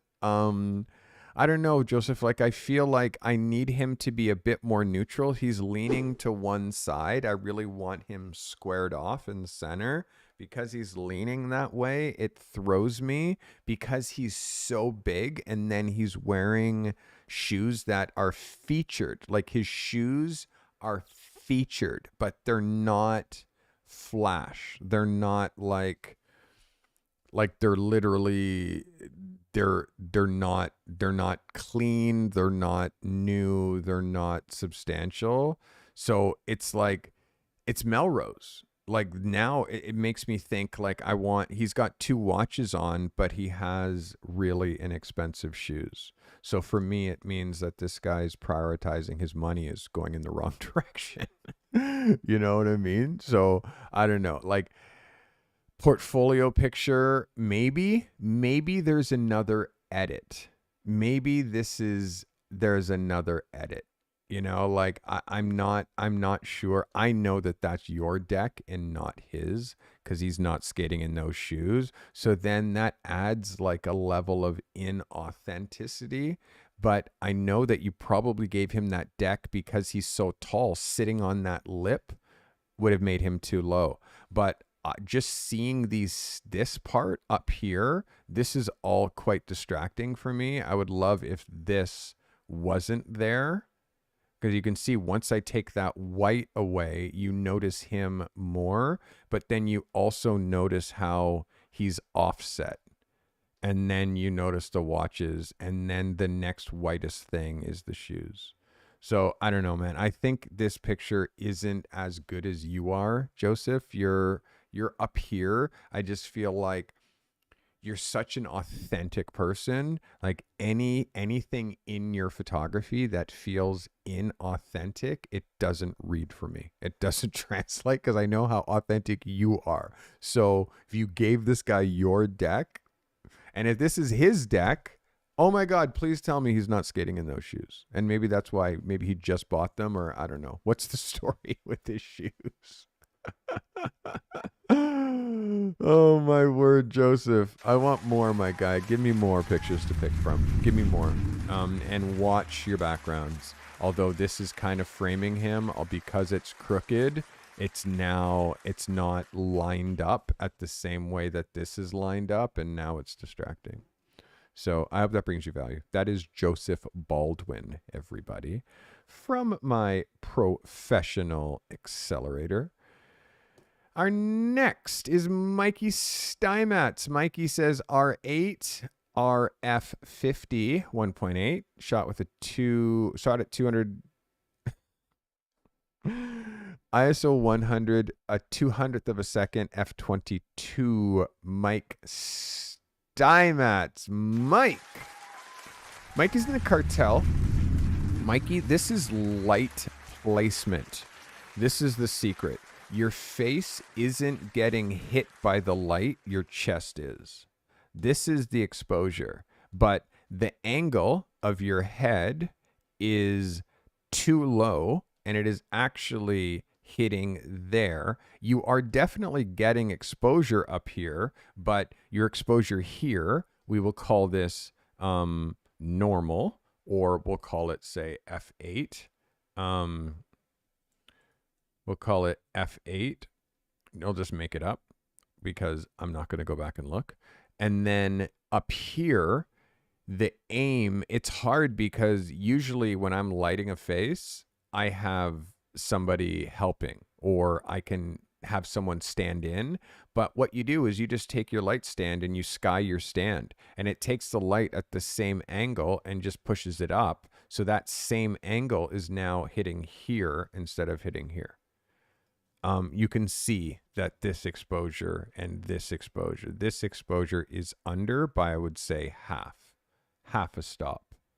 This I'll call normal. And then the exposure on the camera and down here is also under by about a half.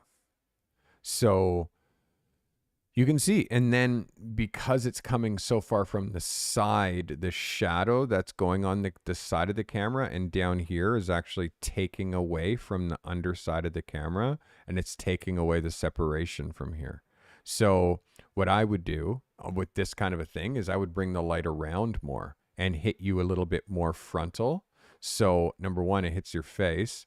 That shadow, though, it's nice Rembrandt lighting, but we don't necessarily need it. Or I would bring an under reflector here to kick light back into the underside of this and lower how harsh the shadow on your shirt is. Because if you look at the shadow on your shirt from that arm, it's actually like, it looks like there's another person holding your camera, because we don't see enough of that other arm on your right arm on camera left. Seeing the Wrangler logos, perfect. That's fine. There's like a little thread down here that you could definitely take away. That thread there, you could definitely take away. This stuff on the shirt, you could definitely take away. But it's all small stuff, Mike. I mean, your level of photography has gone up considerably since you joined this program. Small things, man. Just watch to make sure that your placement is hitting your face. And as soon as you do a test, look at your camera and be like, okay, fuck, I missed my face. And then sky the light. And then you'll see this will snap right up. It's going to snap. And then once that exposure snaps, you can see now the kickback from the shirt. All that's going to work. That is Mikey Stymax. Just shoot this one more time for me, Mike. Shoot it one more time. Give it to me like this. This is what I want to see. This is your background. This is Stymax. This is your camera position on your tripod. And then now with light, right now with your light, you're coming quite radically here with your light. Okay, that's why it's putting such a crazy shadow. What I want you to do, what I want you to do on the next, is bring your light from like here, or here. Because you can see if you brought your light from this side, then this shadow pushes that way. So therefore now we'll actually have light here. So in this situation, your light should in fact be coming from this side. You know what I mean? If your light's coming from this side now, sorry for that angle. If your light's coming from this side now, it's going to light up in here, right? Based on where you're holding, you're pushing the light from the wrong side. So that's my 2 cents in the bag of chips. Don't go so radically from way in here. Think here like this behind your camera. 1, 2, 3. And obviously high enough that it's going over top of your camera. I hope that brought you value. This is Mikey Stymax. Thank you, Mike, for submitting part of the Carty cartel. Stymax. All right. Another Carty cartel. I know this photograph. This is Garin Wrath. Garin says, I believe this shot represents my work well, hence the choice being my opening shot. I'm obsessed with shutter drag and long exposure experimentation, so my approach to product photography is unconventional. This shot demonstrates both qualities and makes people look twice to see what's going on. Photograph this can by using a 200 watt second constant light from the bottom right of the frame and then a 300 watt second flash to freeze the can in place during the exposure. It took 145 exposures to get this right. Shot at ISO 100, a 4-second exposure, f16 at 70 millimeters. This is Garin Wrath. Garin. Well, this is a yes. Let's look at this as a double. The discipline is brilliant. Brilliant. Look at the framing here. We have good distance, but also, I mean, really, this Red Bull logo, I'd be happiest if this Red Bull logo was a little bit more centered, but only because I'm, again, a psychopath. Like this is really strong, Grant. Really strong. Let's hide the double page. This is strong. And also the fact that you have smoke. Like there's smoke pushing off the can, and this movement of the can where like I don't even know how you managed to do this movement. Like this is a magic picture. It's definitely, hey yo, what's that I just push? I don't know. Don't ask me what that button was, but I promise you that was the wrong one. Oh, that's what I pushed. How is that not disabled? But yeah, it's grayed out, but it definitely is still on. So yeah, this is an 11 for me. Garin, I like this very, very, very much. Make sure that you're not composing on the thirds. Let's look at this as the double. And if we see if we go right here to see the middle of this can,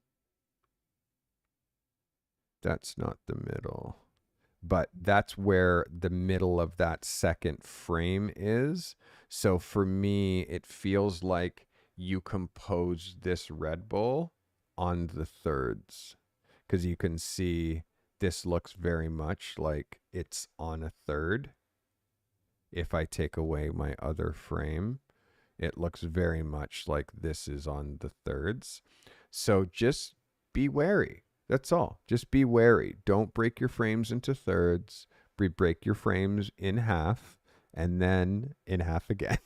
So it's more like a double.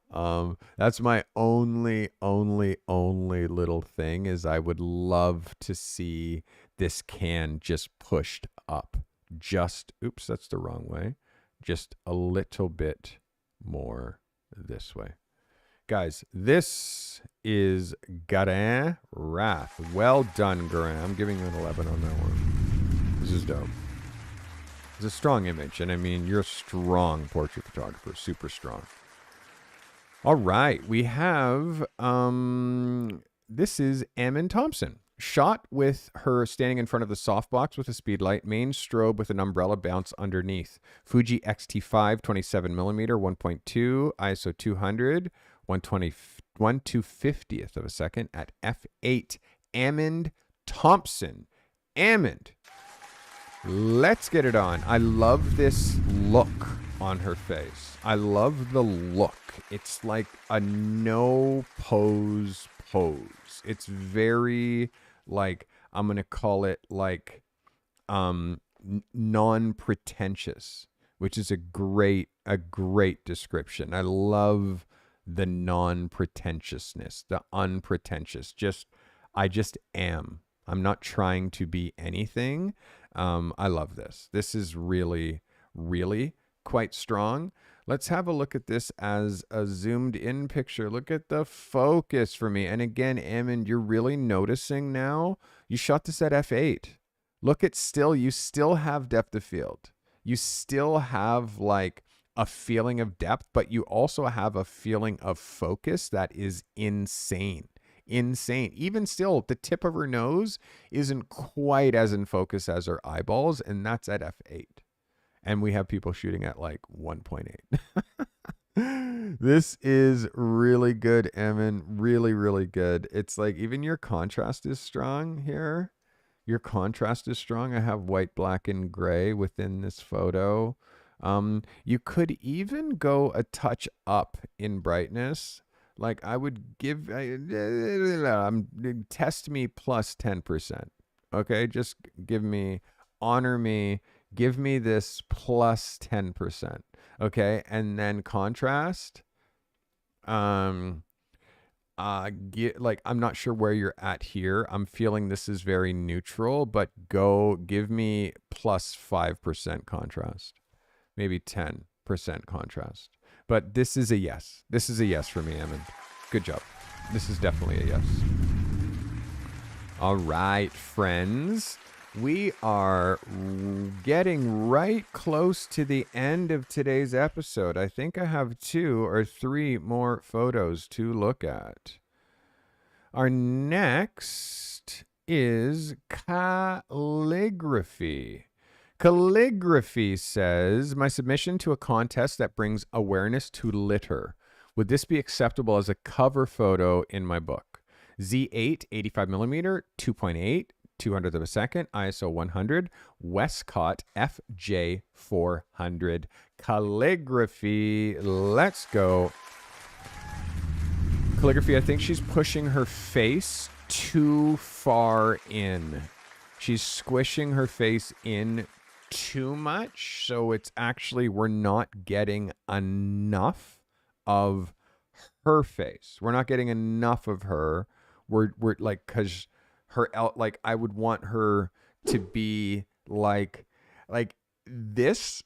It looks like pretend you're sad. Okay.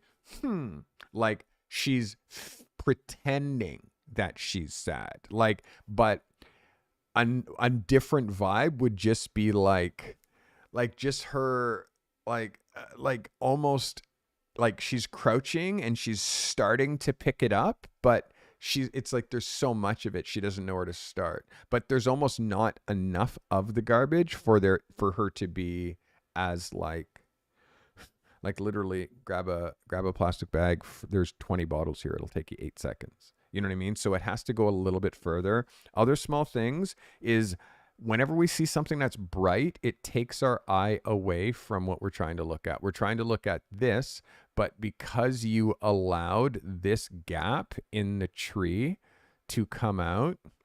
So look at the difference when I do this and take that gap of white away, and also take this gap of white away. And now how you just see the tree now becomes a monochromatic monolith of just a color block. And it no longer becomes a tree. It's just a background. You see the difference? But because you included that and seeing the white, now our eye goes here, then down to the litter, and then lastly to this face. So my suggestion with this would be just punch in, like literally, you just punch in. You punch in so you don't see this. You just punch in so you don't see that. And you don't see that. And now, again, I'll say again, anything that's light, anything that's white in your picture, your camera sees that before they see anything else. Your eye sees that before anything else. You see the white. Then you reconcile the rest of what you're looking at. So we have to control white in our frames, because that's the first thing that someone's going to look at. So how we do that with backlighting is we have to be super creative. How we do that when we're shooting to a white background, we have to be super creative with our framing. This is all the insanity that is being a professional photographer. And now that I've told you, calligraphy, about like her pushing her face so much, now that I've told you her head's down and like it's more hands than it is her face. So it's actually too much of this. What we want to see is her like this with her hands on her head, where she's like, oh my God, I can't, or like some sort of reaction kind of vibe. That's not a pose. You know what I mean? So it's just small things, calligraphy. But again, you're swinging for the fences. You took strobe outside. Notice how I didn't say anything about the light, because the light is like spot on. It doesn't even look like outdoor strobe. It's so well done. So again, my guy, you're on road. You're on the road. You're on the road. You're on the road. Just keep pushing through. And I bet you have other poses where she's not doing this with her face the whole way. So let me see other poses.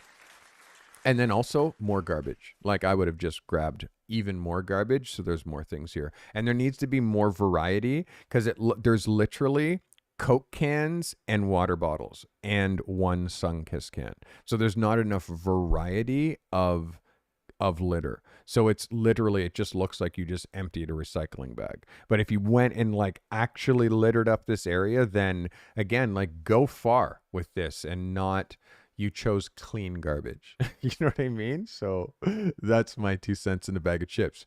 Dean XT, let's get it on with the light show. Dean, thank you for becoming a member, doing on of your own accord. Thank you. And you know, the smoke, because I like the atmosphere. I like to bring a little atmosphere when someone becomes a member.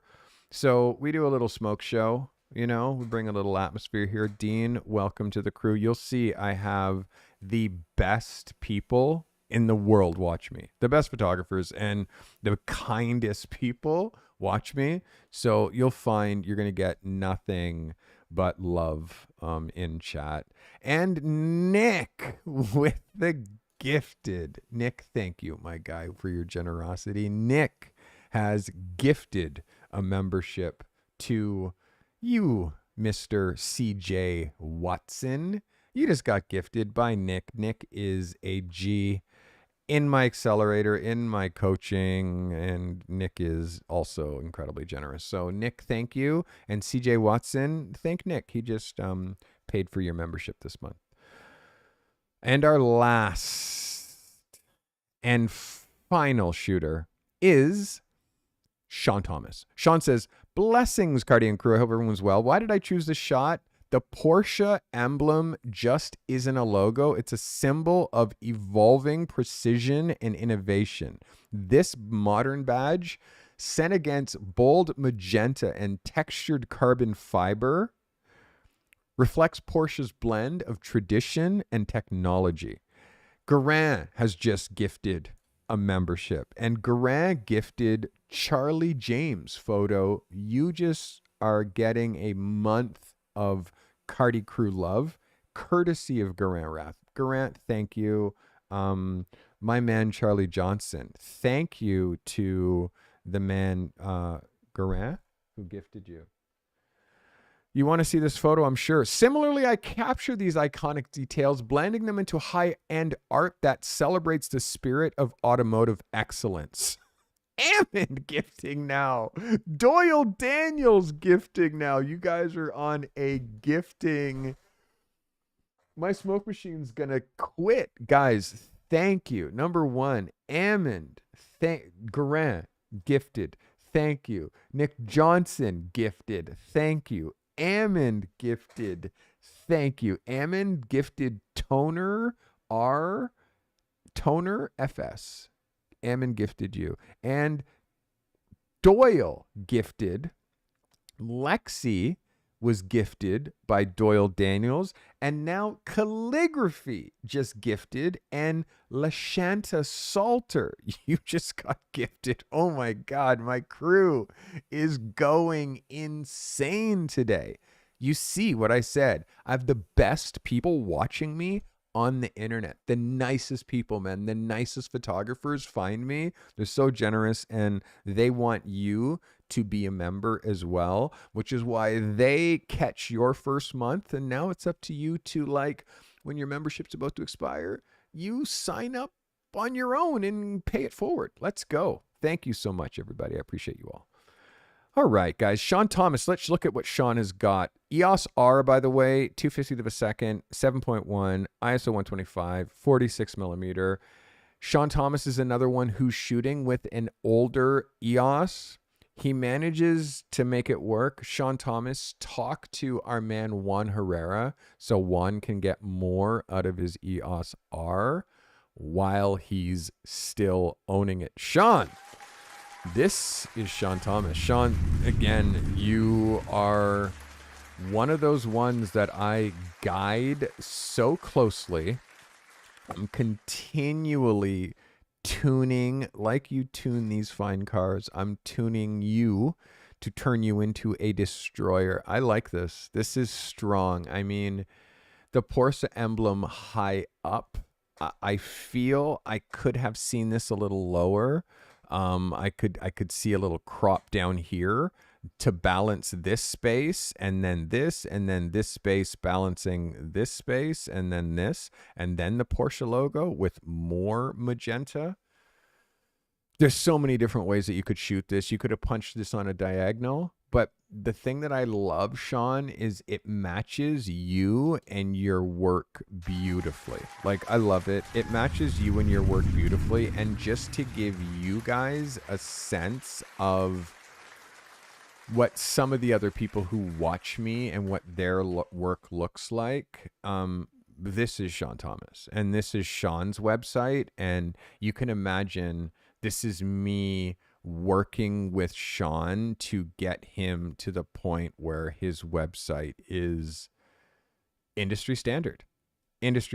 So his website looks like this. And seeing other car photography from Sean and seeing the details and seeing how they work in together all make a huge difference. And by the way, guys, my podcast, is on Apple Music and Spotify. Please go hang out with me. Listen to my audio version. Obviously, I don't put my photo reviews on the audio versions, but Sunday's podcast is always on Spotify or Apple Music the next day. It's great to be able to walk and listen. So, this is Sean Thomas, just giving you a sense as to how sick this photographer is.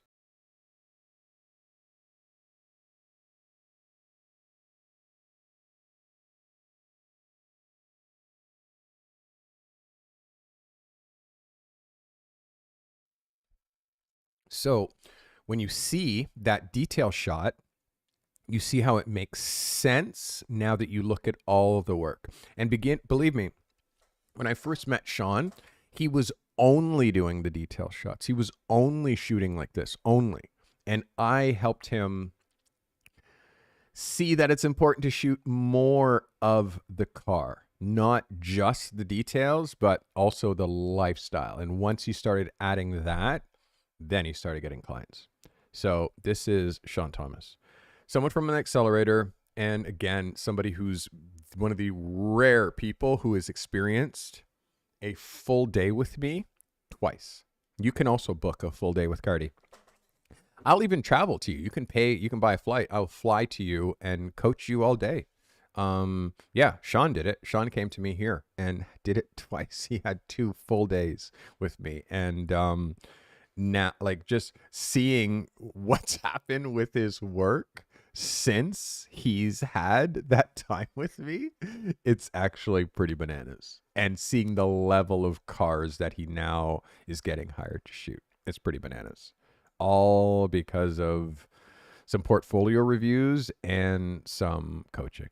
Like, honestly, he has the talent. It's just the guidance. You just need someone to help you pull back your arrow and aim at that target properly. So Sean Thomas, again, and Sean wholeheartedly puts his work on the table and gets ripped if needs be and gets praised if needs be.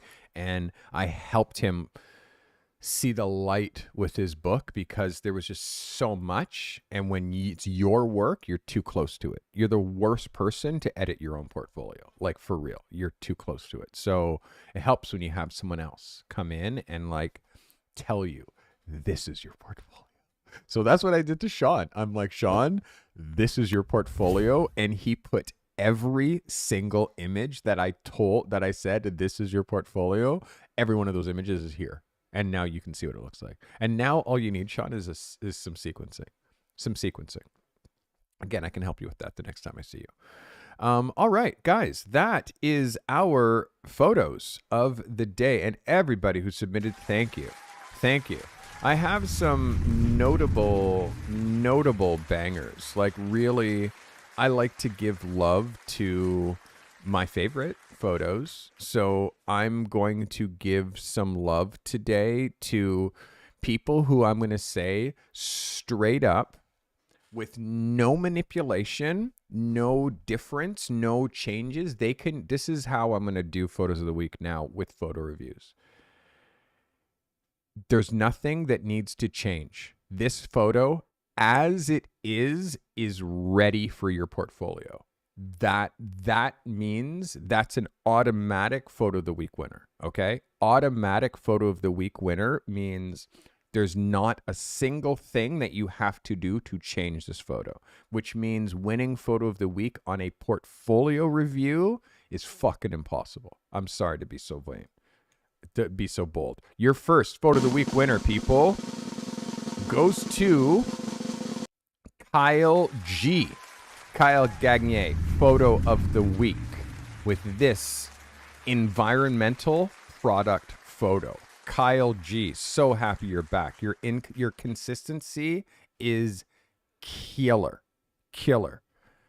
Next photo of the week, again, pictures that can go in the portfolio with literally no changes. Our next photo of the week goes to Samuel Saling. Samuel, photo of the week. Beautiful. Well done. And again, how many are getting this, like, this can go in your book with no changes. The amount of people who are getting this accolades are few. Guys, your next photo of the week, and I'm going to tell you, it is about time. Guys, Natalie Murdoch, first photo of the week. This better be the norm, Natalie. More work from you, please. Next photo of the week can go into portfolio with next to no manipulation. Our next photo of the week, Taylor Valentine. Taylor, photo of the week. Congratulations. Taylor, photo of the week. Our next photo of the week. Got a couple more here. Our next photo of the week, people. Again, directly in the portfolio. No manipulation, no chaser.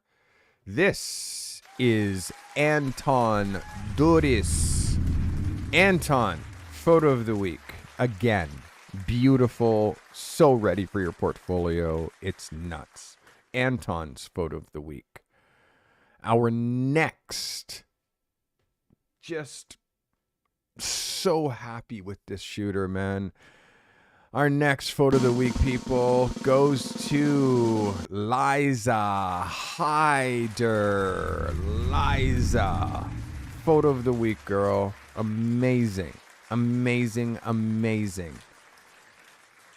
Next photo of the week, people, goes to Nick Johnson, photo of the week.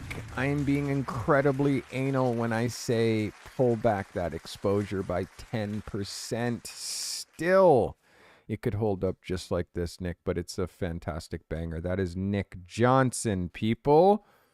Our next photo of the week, don't get it twisted. I was on your ass about your tonal range, but still a photo of the week and good for your portfolio. This is Juan Herrera. Juan, photo of the week. Yes, Juan, yes.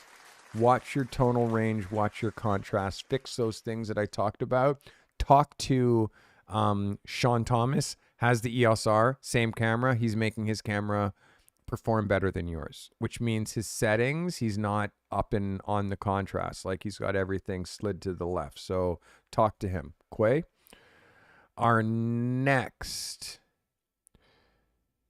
we have, I'm going to say 3 more photos of the week that can go directly in the portfolio with no manipulation. 2 more. 3 more. Our next photo of the week, people. The next photo of the week goes to a new product photographer. Decided he's going to do product. This, guys, is Garan Rath. Photo of the week. Killer.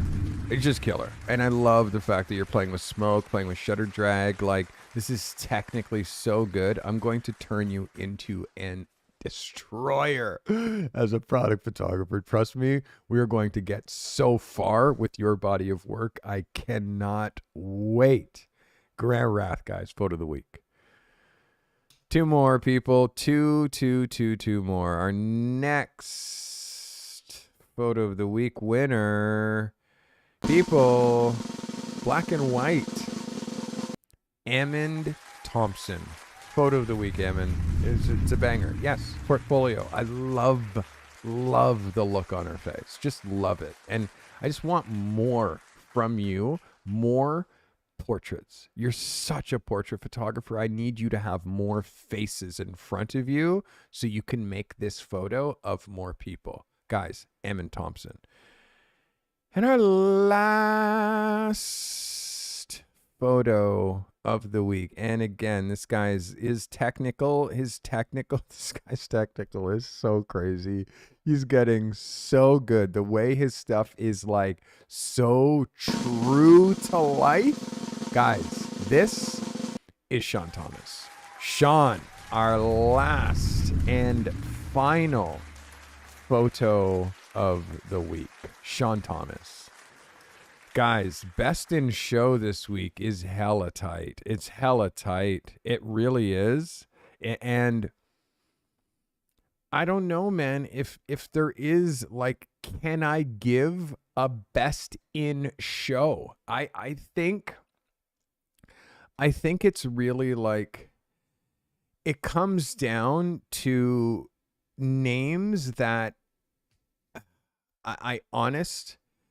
honestly, I'm not going to do best in show today because everybody who won photo of the week, I could give best in show today.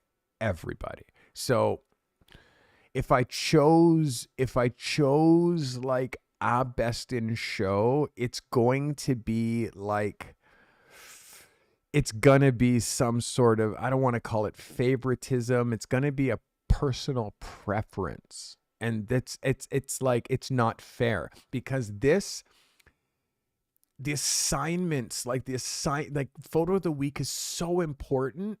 Like, but best in show is so much more important for the assignments. Like when you're shooting new, photo of the week here with the photo reviews, that just means like, yes, this can go in your portfolio.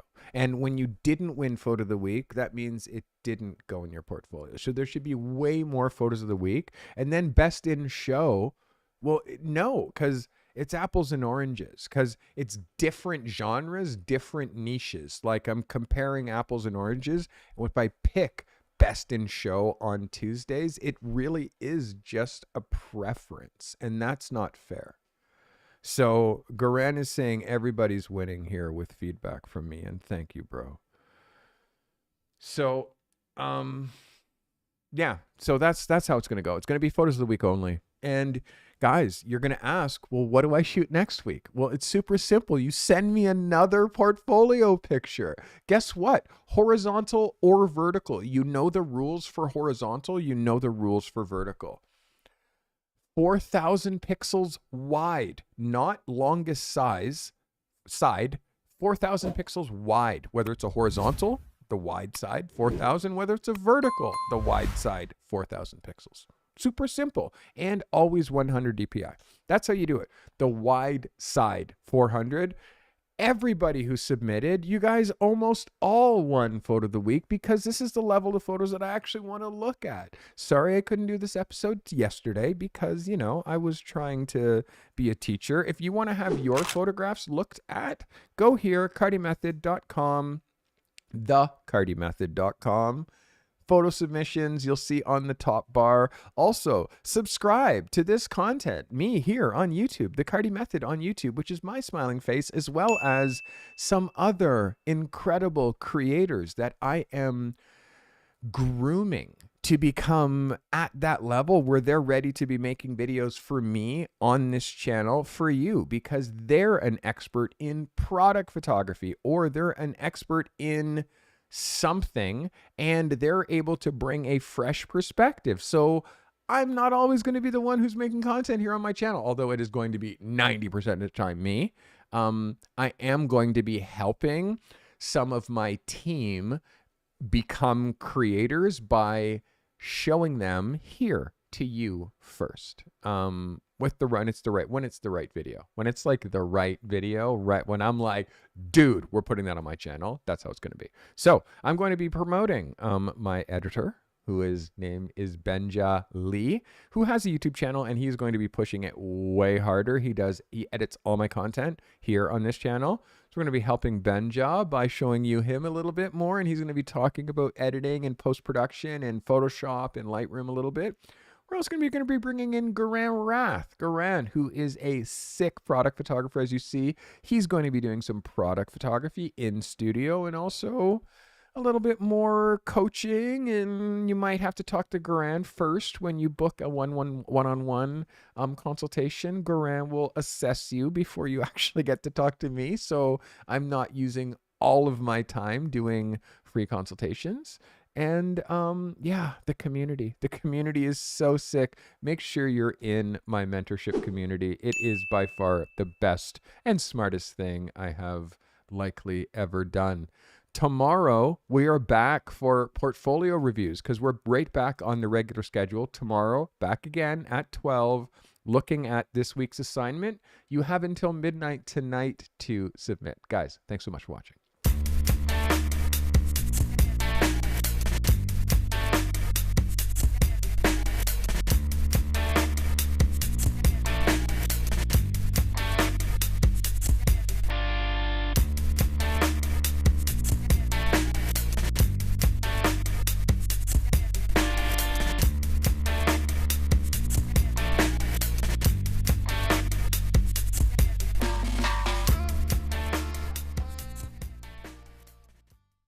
This commercial-free live stream was brought to you by the members of this channel. If it wasn't for you, we'd have to fill up these live streams with ads that would just interrupt the flow. The members of this channel make commercial-free content during these live streams possible. Consider becoming a member for $5 a month today to gain access to secret live streams, live chats, and to show your support with that crown badge next to your name. Sharing is caring. If this content has brought you value today, share it, clip it, post it to your socials. Curating and sharing helpful content makes you an expert, even if the content you're sharing isn't yours. Be a curator and share this content with your network. If you're an emerging or struggling photographer that's trying to break free from your current 9-to-5 grind and transition to the life of a working pro photographer, that's our obsession here at the Carty Method. Register, get the support you need. If you're alone and struggling at this craft, make sure you join the Carty Method community. You'll always find help in the show notes. Subscribe on Apple Podcasts and Spotify. Find your creative and business genius with the Carty Method.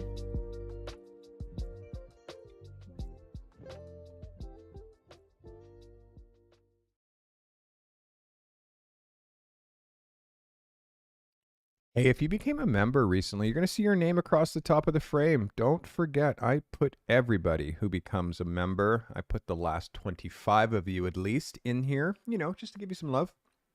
And my subscribers, the people who find me and hit that subscribe button because my content resonated with you. You guys, the last 25 of you, you're on the bottom of the screen. Guys, thank you so much. Please visit thecartymethod.com to find out more ways that I can help you become a professional photographer. I love you guys so much. Thanks for supporting.